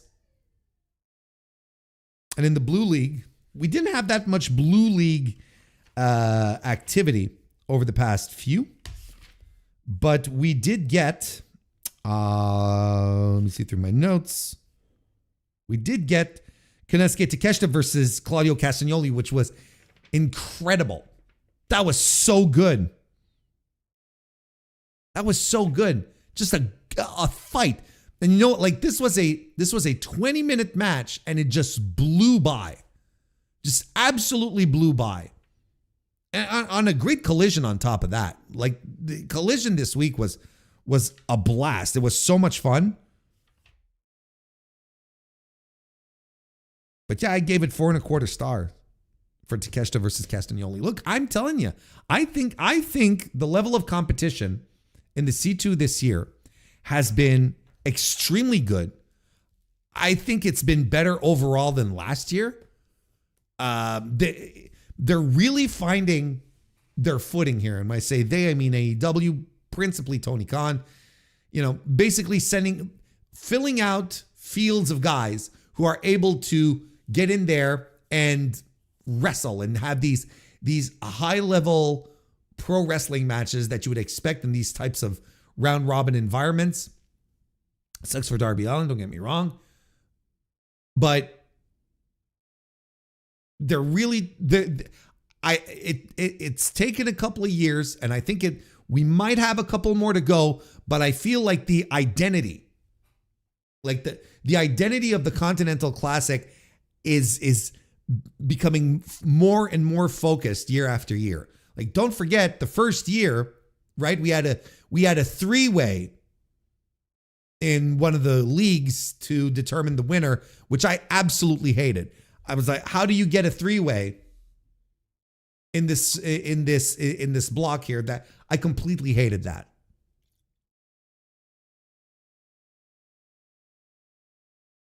Last year was good. I thought it was an improvement over year one, but this year is very much better.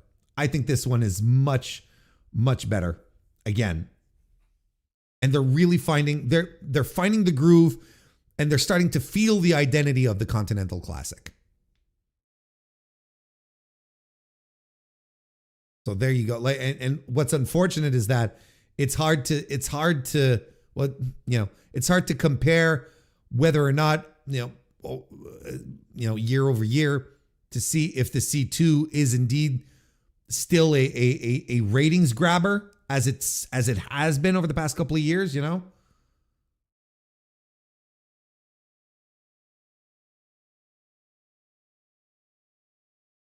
we'll see. We'll see how it all ends up. But my prediction is still Kazuchika Okada and Konosuke Takeshita. And they both have to be in the same spot in their leagues. They can't cross over. Right? You can't have Takeshita finishing second and Okada finishing first. So they either both have to be second or they both have to be first. And I don't mind that. I'm sure some people find that maybe a little predictable. But, sometimes in pro wrestling, predictable is fine. It's better than trying too hard. And you get the predictable, and then it becomes more about the journey as opposed to the destination. If we know what the destination is, then we don't, if we know what the destination is, then it all becomes about the trek to get there. And that's where you can do some really, really interesting, fascinating things. There you go. That's our little update. The Continental Classic December. On this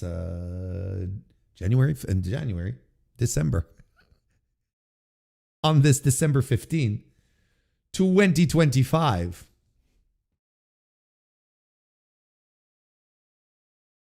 It's too predictable has created some of the worst psychology in modern wrestling. From fans? From fans or from wrestlers or from both? Because I know wrestlers sometimes they try a little too hard.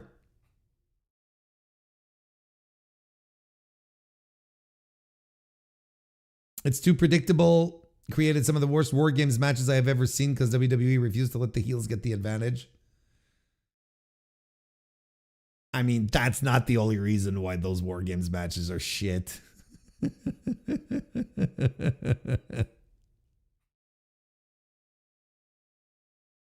Bite his dick and twist it. I mean, that's almost what happened.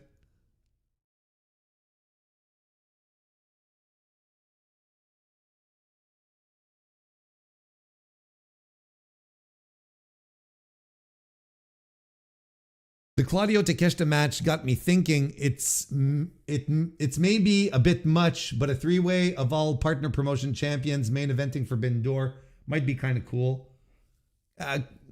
Yeah, kinda. But the thing with CMLL, is that the titles aren't as important as we like to think they are in North America.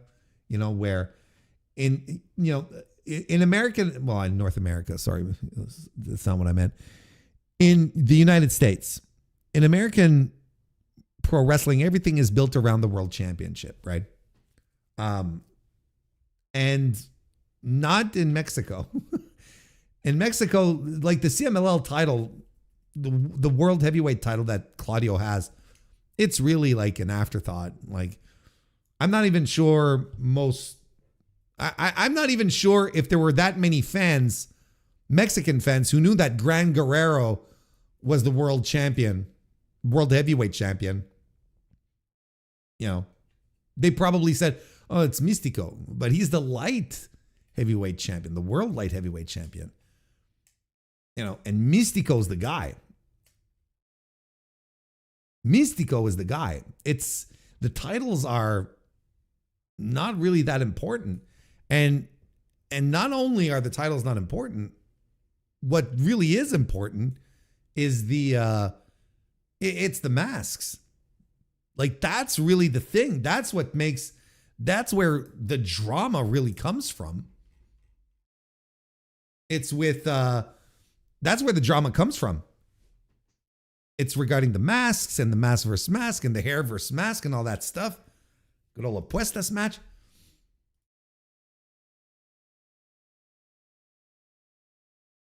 You know, so it's like, I don't know if it'd be that big a deal. And then the question is that you have all three guys, but then who loses the title? And then it becomes a three-way political thing. And that becomes even much more complicated. That being said, I'm all for, I'd be all for it, because the machinations and the backstage shenanigans that would happen, then the stuff that would leak after that would be tremendous. What are we talking about? It would be so cool. It would be awesome to learn of the stories of all the backstage dealings that happen between all three guys, all three promotions. That'd be phenomenal. But would it be worth the squeeze? I don't know.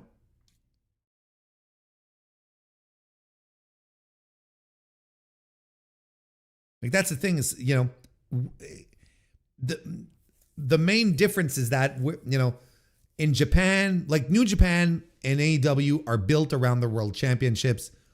Arena Mexico really is not. It's built around guys. It's really built around guys.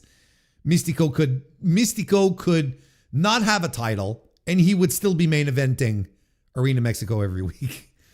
You know, and Mystico said himself, is like, look, before I go, I want to make sure that there's 10 Mysticos here before I leave. You know, meaning that, you know, 10 guys who can take over and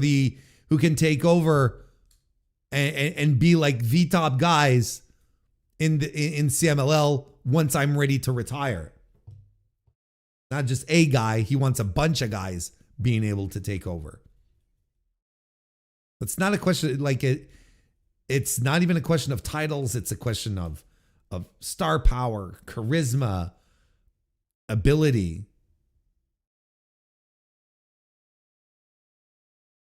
You know, I know the commentary on the Claudio Takeshita match, you know, they were putting over the fact, oh, these are two world champions, two world heavyweight champions. And yes, because look, at the same time, they're putting over the titles of their promoters, of their promotions, their partner promotions.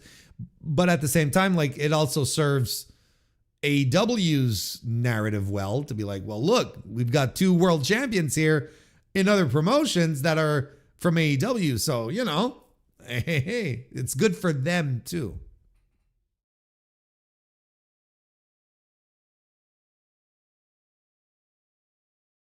I mean, they should be playing that they're champions in both promotions. They are. Don't get me wrong. I'm not trying like to minimize things. You know, Claudio being the heavyweight world champion in CMLL is pretty cool, but it's also a title where you're like Gran Guerrero. I think he held that title for so long. We're gonna pull up the cage match and we're gonna come back and see. Not What? Grand Guerrero. There we go.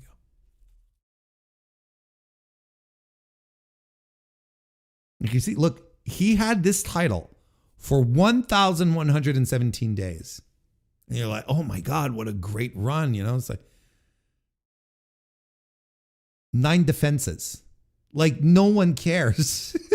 He's had 9 defenses in 1,000+ days. This title is it's kind of meaningless. It doesn't matter. This is what I mean.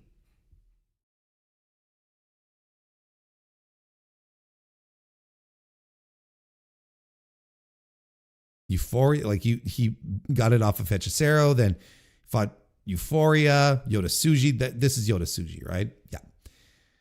Yota, then Euphoria again, El Terrible, we're not exactly, you know, running the house down. Then Yota Tsuji again, then Euphoria again, and the Beast Mortos, and Claudio beats him. You know, it's like, it doesn't matter. That's my point. Like it's not, it's a title that was just there. He defended it twice in 2024, fellas. Twice in 2023. Twice in 2022. All-timer year here, 2025, 3 times. Lost it on the 3rd defense. That's what I mean. It's like, again, it's cool and all, but whoever Claudio drops it to is going to hold on to it for another, 1,000 whatever fucking days, right? It's going to be one of those, 910 days. No, wait, sorry. This is what we want here. Like 409 days for Hechicero. Ultimo Guerrero, 1,074. Marco Corleone, 442. And look, like the title was vacant, is like vacant for 55 days. It's gone for a couple of months, and we're back here. 843 days for Maximo. I hope I'm selling you on the idea that it really doesn't matter. 999 days for Universal 2000, and this was his 3rd fucking reign. I hope I'm selling you on the idea. That the World Championship, heavyweight World Championship in CMLL isn't exactly what American wrestling fans would think a world championship is like. I would say. Kristen Ashley with the super chat. Thank you so much. I appreciate it. One nice thing about Triple H per stream confirmed. No, absolutely not. I am not doing that. It was so hard to do that with fucking Goldberg. I am not doing that. It was hard enough to do the bit with Goldberg. No. Absolutely not. We had the thing with Nia Jax for a while, and that sort of petered out. Anyway. Just kind of quickly here before we wrap everything up. The Wrestle Kingdom 20 card was officially revealed today. We finally got the entire scope of the card. And I think like the biggest news to come out of it, well, I think there's 2 big news items to come out of the card reveal. The main event is going to be Hiroshi Tanahashi's final match against Kazuchika Okada. It will not be the IWGP World Heavyweight Championship match between Kinosuke Takeshita and Yota Tsuji, which I must agree with. I think it is a smart idea. And it is a 7-match card, which is a little surprising. But look, let's break down a little bit, all the news that we have. We haven't talked about Wrestle Kingdom in a bit. And, this is not going to be like a breakdown, a preview of Wrestle Kingdom, but we're gonna try and throw some things together here.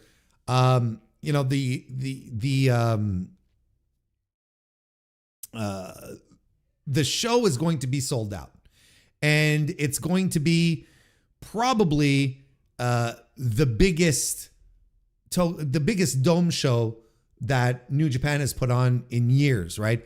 They haven't announced the official tally yet. New Japan has stated that the event is sold out. They've stopped selling tickets for Wrestle Kingdom on their website. So, it doesn't sound like they're kayfabing this one, or that they're doing the promoter thing, right? If they've halted ticket prices, then we are very, very close, or in the vicinity, or maybe even into the vicinity of 50,000 people who are going to be attending it, right? And that is crazy. That is crazy. Wrestle Kingdom 12, I believe, is like considered to be the I think it's considered to be like the biggest single night Wrestle Kingdom, where where attendance had already started being tracked and whatnot. 43,000 people in attendance, right? I think there was like 35,000 paid or something, like, there were a lot of comps thrown out, but 43,000 people in attendance, right? Wrestle Kingdom 14, night 1, that did 40,000 people. Wrestle Kingdom 19 last year, 24,000 people into the Tokyo Dome, and people were going, yay! And it's bonkers, man. It's just nuts. It's absolutely crazy. Main evented by Tanahashi and Okada. Got Rich Craich from the flagship, who pulled out some interesting stats here that I'm going to share with you. Wrestle Kingdom 20 is going to be the 4th Wrestle Kingdom main event featuring Tanahashi versus Okada. They previously main evented the Wrestle Kingdom 7, 9, and 10. Tanahashi first headlined a January 4 Tokyo Dome show in 2005 called the Tucson Festival Wrestling World 2005. This was before the branding of, this was before the Wrestle Kingdom branding. And his opponent in 2005, anyone want to take a wager? It was Shinsuke Nakamura, which was for the under 30 title. You remember? Nothing screams Inokiism more than the under 30 title. It's tremendous. January 4th, 2026 will mark Tanahashi's 10th and final Tokyo Dome main event. January 4 Tokyo Dome main event, which is spectacular. Kazuchika Okada was going to be, as far as he goes, is going to be competing in his 9th Wrestle Kingdom main event. Okada first main evented Wrestle Kingdom at Wrestle Kingdom 7.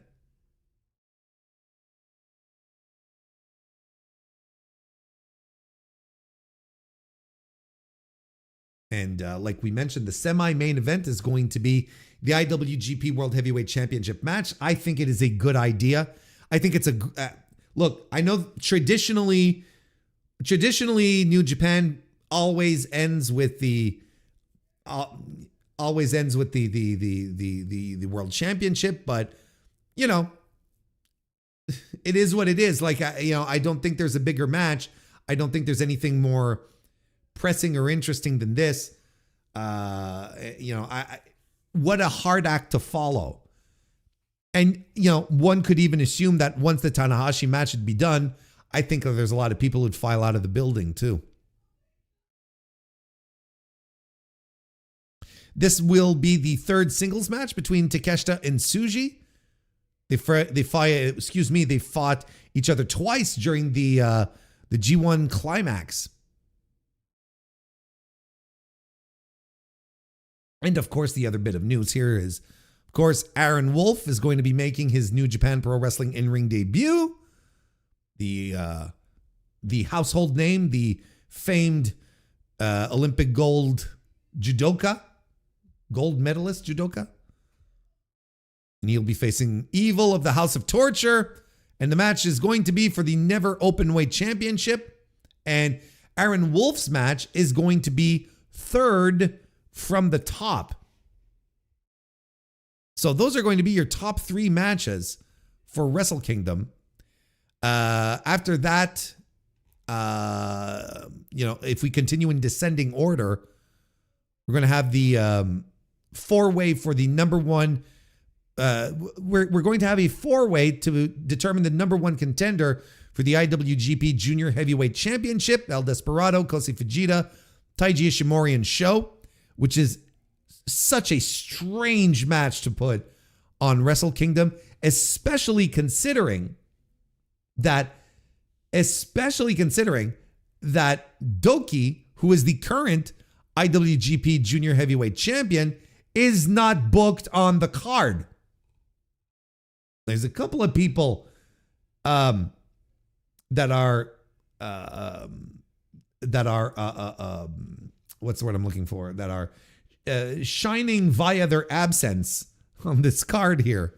I'll talk about them in a bit. Then we'll also have, before that, we'll have a special 10-man tag match where, the War Dogs and the unaffiliated Shingo Takagi, Dave Finlay, Gabe Kidd, Joe Maloney, and Hiromu Takahashi will be taking on the United Empire. Great O'Khan, Callum Newman, Henare, who is going to return to action, which is very cool, and 2 X's. We've got 2 mystery people who will be joining the United Empire, at least the team. Your guess is as good as mine. I have no idea what this is gonna, who this could be, what's going to be the plan here. But again, this is a really strange match to put on a Wrestle Kingdom card.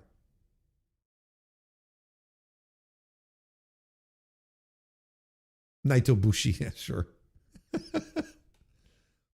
Mascara Dorada, Templario, Neon, Zandakan Jr. Zandakan is still injured as far as I know. Zandakan is injured. I think Neon is just recently injured too. Yes, Neon is injured because he cannot do his match against Kevin Knight on the CMLL Dream Match show that they're having with AEW in Arena, Mexico.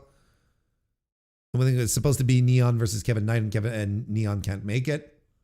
It's going to be Matt Riddle and Marty Scurll. I like that idea. Could you imagine? Anyway, very uninspired. Let's put it that way. Before that, we're going to get a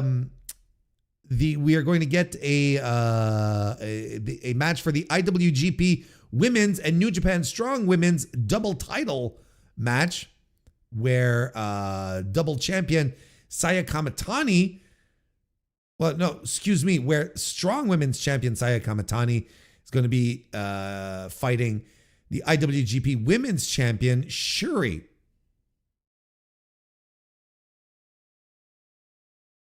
So I don't know if they are if it's going to be a double belt scenario or if they're just going to merge both titles.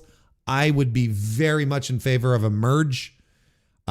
Just get rid of the strong open weight stuff. Just get rid of them. No one cares. It's just done. It's a dead brand. New Japan Strong's a dead brand. Never mind. So see, this is cool. And I'd like this to be higher on the card. This is much more compelling than a 10-man tag between the fucking War Dogs and the unaffiliated versus the United Empire. Shuri versus Kamitani fucking rules. So that's good. And then the first match is going to be a never open weight 6-man championship tornado Rambo. What is an open weight 6-man championship tornado Rambo, Warren? Well, I'm glad you asked. Let's read how it's going to go, how this is going to go down with the rules as per written on New Japan World.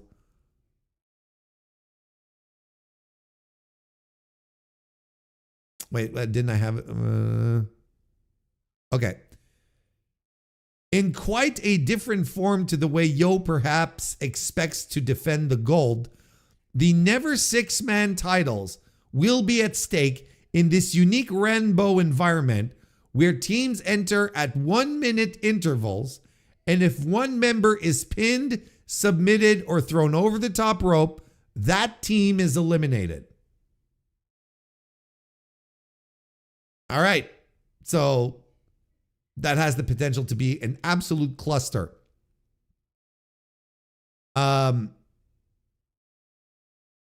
Also, they're also advertising the presence of a former or current, I don't know, a pop star by the name of Kaisei Takechi, who apparently wrestles in DDT.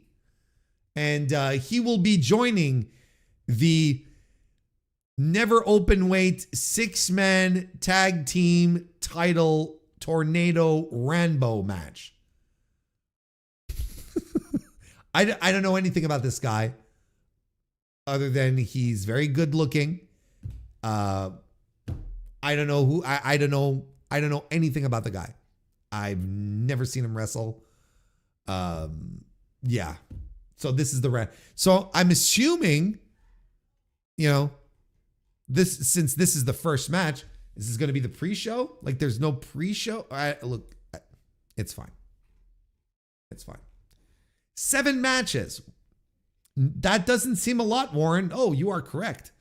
That indeed does not seem like a lot. I'd say it seems like very little. It is indeed not a lot. Do you want my theory as to why? Here's how I think this is going down. I think that this event is a 7-match show because they need to time things out with the TV broadcast, right? And I think that they just might be broadcasting on television, right? The last 3 matches. Now, if you recall, months ago when Aaron Wolf had joined New Japan had made an announcement that Aaron Wolf's match with Evil was going to be, well, we didn't know it was Evil at the time, but his match was going to be broadcast on television for like the first time in, decades at this point. Which was a big deal in and about itself. I'm starting to think that maybe the deal is a little more than just the Aaron Wolf match, and they might just go with the top 3 matches of the card. So that means that Wrestle Kingdom will have to time itself to be broadcast in Japan on national television, which I think is a very good look. I think it's a good idea. I think it's a good idea to be if they have been able to work that out and get some actual TV time for 3 matches. Those are the 3 matches you want on. You want the Aaron Wolf to grab the headlines and get people's attention. You want to show off Takeshita and Tsuji, 2 young guys big spot, charismatic dudes, and these are, the champions and whatnot. I think like that's a good way to broadcast on your television, to put on your TV, two younger guys. I mean, we say young guys, but they're both over 30. You know what I'm talking about. Charismatic guys that are going to have a hell of a match. And then you end with Tanahashi and Okada. And Tanahashi is, he's putting 50,000 people in the Tokyo Dome. So there's a significant effect that his retirement is having with Japanese wrestling fans. Why wouldn't you put it on television then? Why wouldn't you throw it on TV and sort of live with that and just broadcast it and have people get excited about it? Why wouldn't you do that? Right? That would make a ton of sense.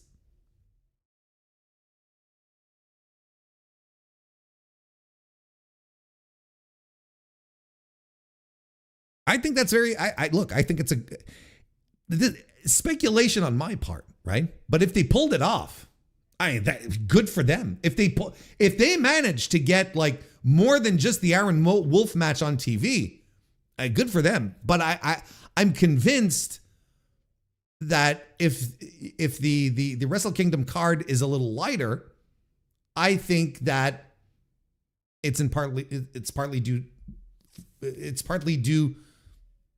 to it's partly in reason of television and being broadcast on TV and needing to line up with that.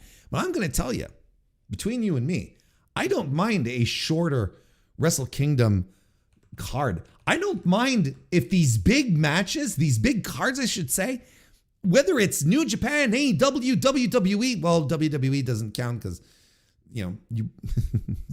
there are usually 5 matches on a show. But, New Japan, AEW, I don't mind if your big shows like this have less matches and you don't get to see everyone. And not everyone gets booked on the show, because then we can go back to how it used to be, where the guys, mostly the guys back then, I was going to say in gals, but mostly the guys back then, the guys who ended up on pay-per-view were the guys who deserved it, were the guys who worked their asses off, who were in angles, like who had whatever, before they became bloated shows with, we just got to try and stuff as many people we can on the show. I don't have an issue with this in the slightest. Now, where I might have an issue with is the people that they chose to put on these cards. Like I said, the 10 men, excuse me, choking. The 10-man match, couldn't give a shit about it. I don't care about the 10-man match. The 4-way, a number 1 contendership match on Wrestle Kingdom is kind of bonkers. I don't understand that. Why not put the champion? Why not have the champion defend his belt? Plus, it's Doki, who has built-in fans that people want to see. I don't understand that. And the guys they're leaving off, Zack Sabre Jr., Shota Umino, main evented Wrestle Kingdom 19. They are nowhere to be found on this card. Yuya Uemura, nowhere to be found on this card. And these were guys that were significant, that had significant roles. Like they might end up in the Rambo, but that's not the point. You don't have these guys end up in the Rambo. These guys should be being positioned for bigger things. Hiroki Goto is not advertised for this show. A guy who had a Cinderella year this year. and who the fans still have an attachment to. Plus, he's going to be in a Street Fighter film. And he is nowhere to be found.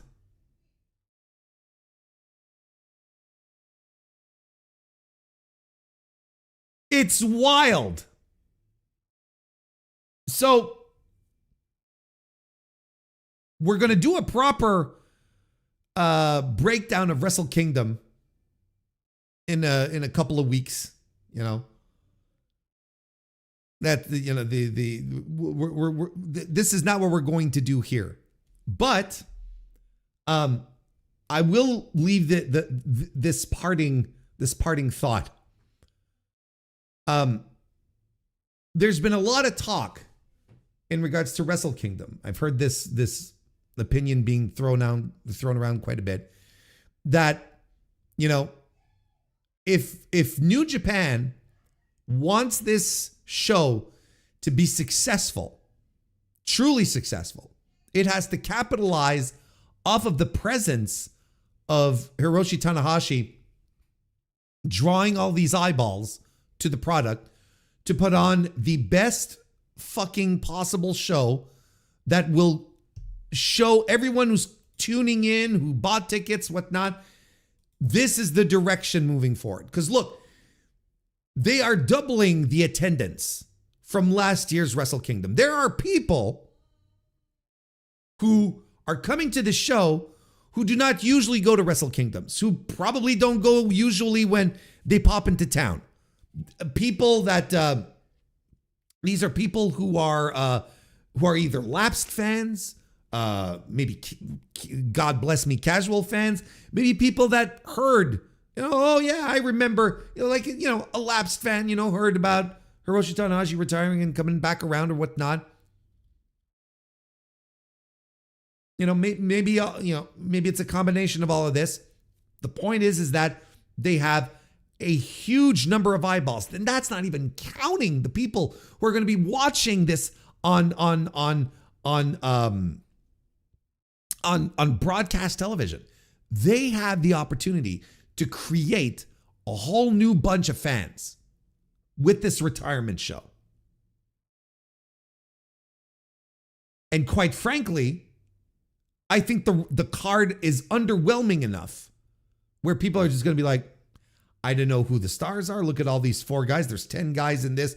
I don't know who's Jack from Tony in this one here. I don't know. I don't know what's going on. Instead of really truly showcasing look, the only other single talent that is being showcased are Saya Kamatani and Shuri, and they don't even go here. They don't even work for the promotion. So I am not convinced.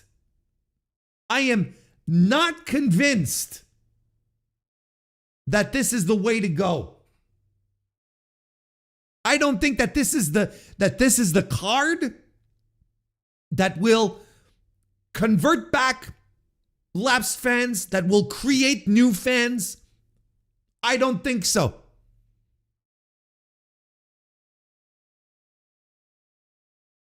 I'm not feeling it. There's a lot of elements here that just come across as your regular humdrum show. Your run-of-the-mill, fucking Sakura Genesis, whatever, But they and look, the guys wrestling, they might all prove me wrong, but there is no way a lapsed fan is going to sit down and watch the never open weight 6-man tag team tournament, Tornado Rambo, and go, God damn, this is fantastic. Like, no one.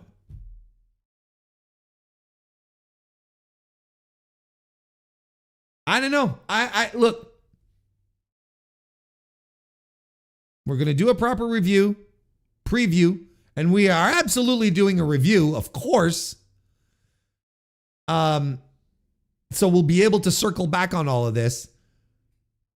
But if you were to ask me for my early gut feeling, I'm not sure the New Japan booking in 2026 is going to be off to such a hot start if this is what they're doing for their opening salvo, their biggest show of the year.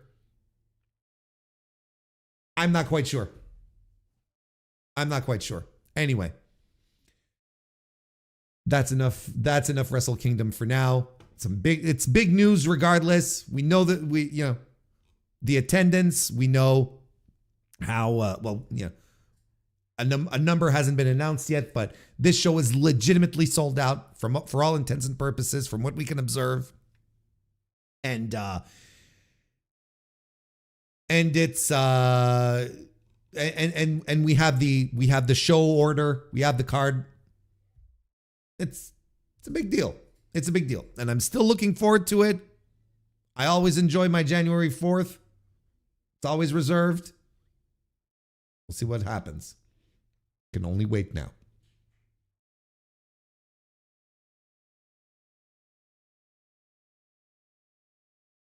The GTR revolution has hit Tinseltown. Yeah, Goto's gone Hollywood.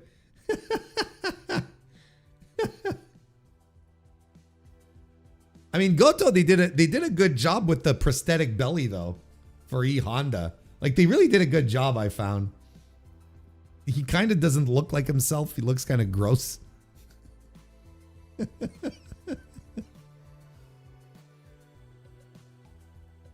New Japan Pro Wrestling is only concerned about moments. Well, there you go. That's our stream for tonight, folks. Hope you enjoyed it. Hope you had a good time. I had a good time because I got to bury Paul Levesque again.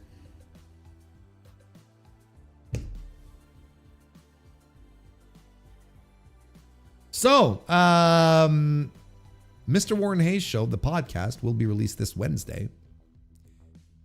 AEW Dynamite review Thursday. I'm not burying Bozilla. I will probably be recording the Dynamite review as an instant reaction type of thing. Got a very big Thursday ahead of me. So if you are a member of the Mr. Warren Hayes Show channel, you will be getting the Dynamite review in super early access this week. So why not become a member? Just hit the join button right there. Become a member. Join us. The water's really nice over here. Plus, or I should say, become a subscriber. Got some really good attendance tonight. I'm very happy. Solid stuff. I don't know if this is the shorts video, the shorts live stream that's racking up the, but we might have to do this again, lads. There we go. So there will be a Thursday Dynamite review or a Dynamite review on Thursday. Thursday Dynamite review. That's a show title that belongs to someone else. I'm not trying to steal their gimmick, but there will be another Dynamite review on Thursday this week. It'll probably be recorded ahead of time on Wednesday, as opposed to me recording it on Thursday like I usually do. And then back on the live stream for Thursday. The live streams, according to my analytics, are my best performing content on the entire channel. The one that creates the most retention. I have more people locked in listening to the streams than anything else that I put out there. So, does this mean, Warren, that you should be live streaming more? Probably. But pro wrestling is so weird sometimes. It's like there's times even by streaming twice a week, sometimes you're scraping for topics, like a couple of weeks ago where I'm like, I don't know what to talk about. But the most important thing here is I want to thank everyone who comes and joins me on these live streams every Tuesday, every Thursday. I appreciate it tremendously, and I I want to make sure that you understand how humbling it is that every week there's a bunch of people who take time out of their day to join this fucking nonsense and come jump in a chat room, listen to me ramble about pro wrestling. I am very fortunate for the audience that I have, and I appreciate all of you for it. Yes, there are other outlets and streamers who get more views and what that, but it's not about what the others do. It's about what I do because it's my channel, and I appreciate your support. I appreciate the level of, this is going to sound stupid, the level of engagement that you show, but not in the metric, the social media metric way, like legitimately engaging, chatting and interacting. That's what I mean, and there's, unfortunately, the right word for that is engagement, but it also means, it's also a social media metric, and, blech. Not that. I mean on a human level. I appreciate you. I appreciate you all extremely tons. Hey, W1, nice to see you. And I know there's lurkers. And that's fine. Anyway, it extends to all of you who show up, pop in, and want to be a part of this nonsense. Join the MrWarrenHayes Show Discord if you want to continue on this nonsense. Otherwise, we'll call it a night. You know what I appreciate? Warren never says super chats are open. No, well, no. I used to do the thing because look. I'm trying to say too many things at once. I started at Fightful, right? And I started doing things with Fightful, and my first live streams were with Sean. And then I did the original Monday Night Wars, Wednesday Night Wars podcast live stream with Alex Pulowski and a rotating guest. Our first being Louis Dangour. And that was part of the business model, to do to incite people to leave super chats. So it's like, if you leave a super chat, we'll read your comment on, we'll read your comment on the air and so on and so forth, right? So when I was doing my live streams, I emulated that. I did that as well. But then, and I would be lying if I told you it didn't work for quite a while. It worked. I'm like, I'm clearing easily, I'm easily clearing, YouTube's $100 a month to pay out minimum, right? I'm easily clearing that.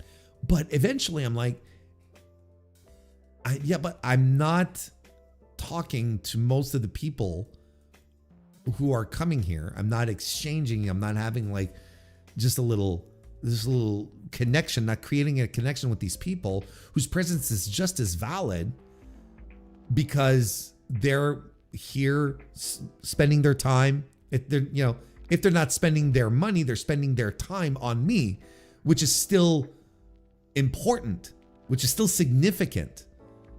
And so at some point I was just like, no, I'm not doing that anymore. I just stopped. I just stopped doing well, if you leave a super chat, I'll read your comment. And especially there were people in the chat making some real good points. I was like, I'd like to read this, but it's not a super chat. So I just stopped.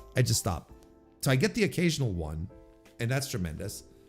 Like tonight, DGMC, Kristen left some super chats, and that's very sweet of them both. And I appreciate it tremendously. Of course, I appreciate the super chats. Don't get me wrong. I appreciate the memberships. Of course,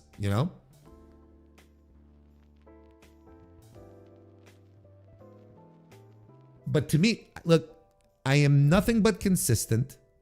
I am nothing if not consistent, I should say. When I started doing this, I started it on my own. I started doing it with the objective, the target of being of wanting to create connections with people over something we love. And that something we love is dopey pro wrestling. And create a community around it. That was always my target. And it is still my target. And that's still what I aim to do. So, super chats are nice. Look, super chats are nice and all, and it's great. Don't get me wrong. But seeing more and more people show up every week, the occasional new face, the regulars, especially the regulars where I'm like, this is awesome. This is what I've been trying to build. And I want to keep building on that. I want to keep moving on. And I don't know, super chats are maybe not necessarily conducive to that. Now, I would probably have a complete different perspective if doing this was what I was doing to pay the bills. If this is what I did for a living, I'd probably have another perspective, but it's not. I've got my day job. I do my things, come back, like on streaming nights, I finish up, cook some dinner, feed my family, grab a bottle of water, sit down, stream for a couple of hours. But like I said, if this is what I had to do to keep the lights on, probably have another opinion when it came to super chats, but it's not the case. I've got the luxury to just be able to want to do this for the sake of community, for the sake of making sure that we're not losing pro wrestling to all the weirdos on TikTok. Anyway, there you go. And I appreciate you, Meggie. I appreciate everyone. Thank you again so much for joining me this evening. Hope you all have a great rest of your week up till Thursday. Hope to see you on Thursday. In the meantime, go watch some Randy Orton and get back to me. And I'll see you next time.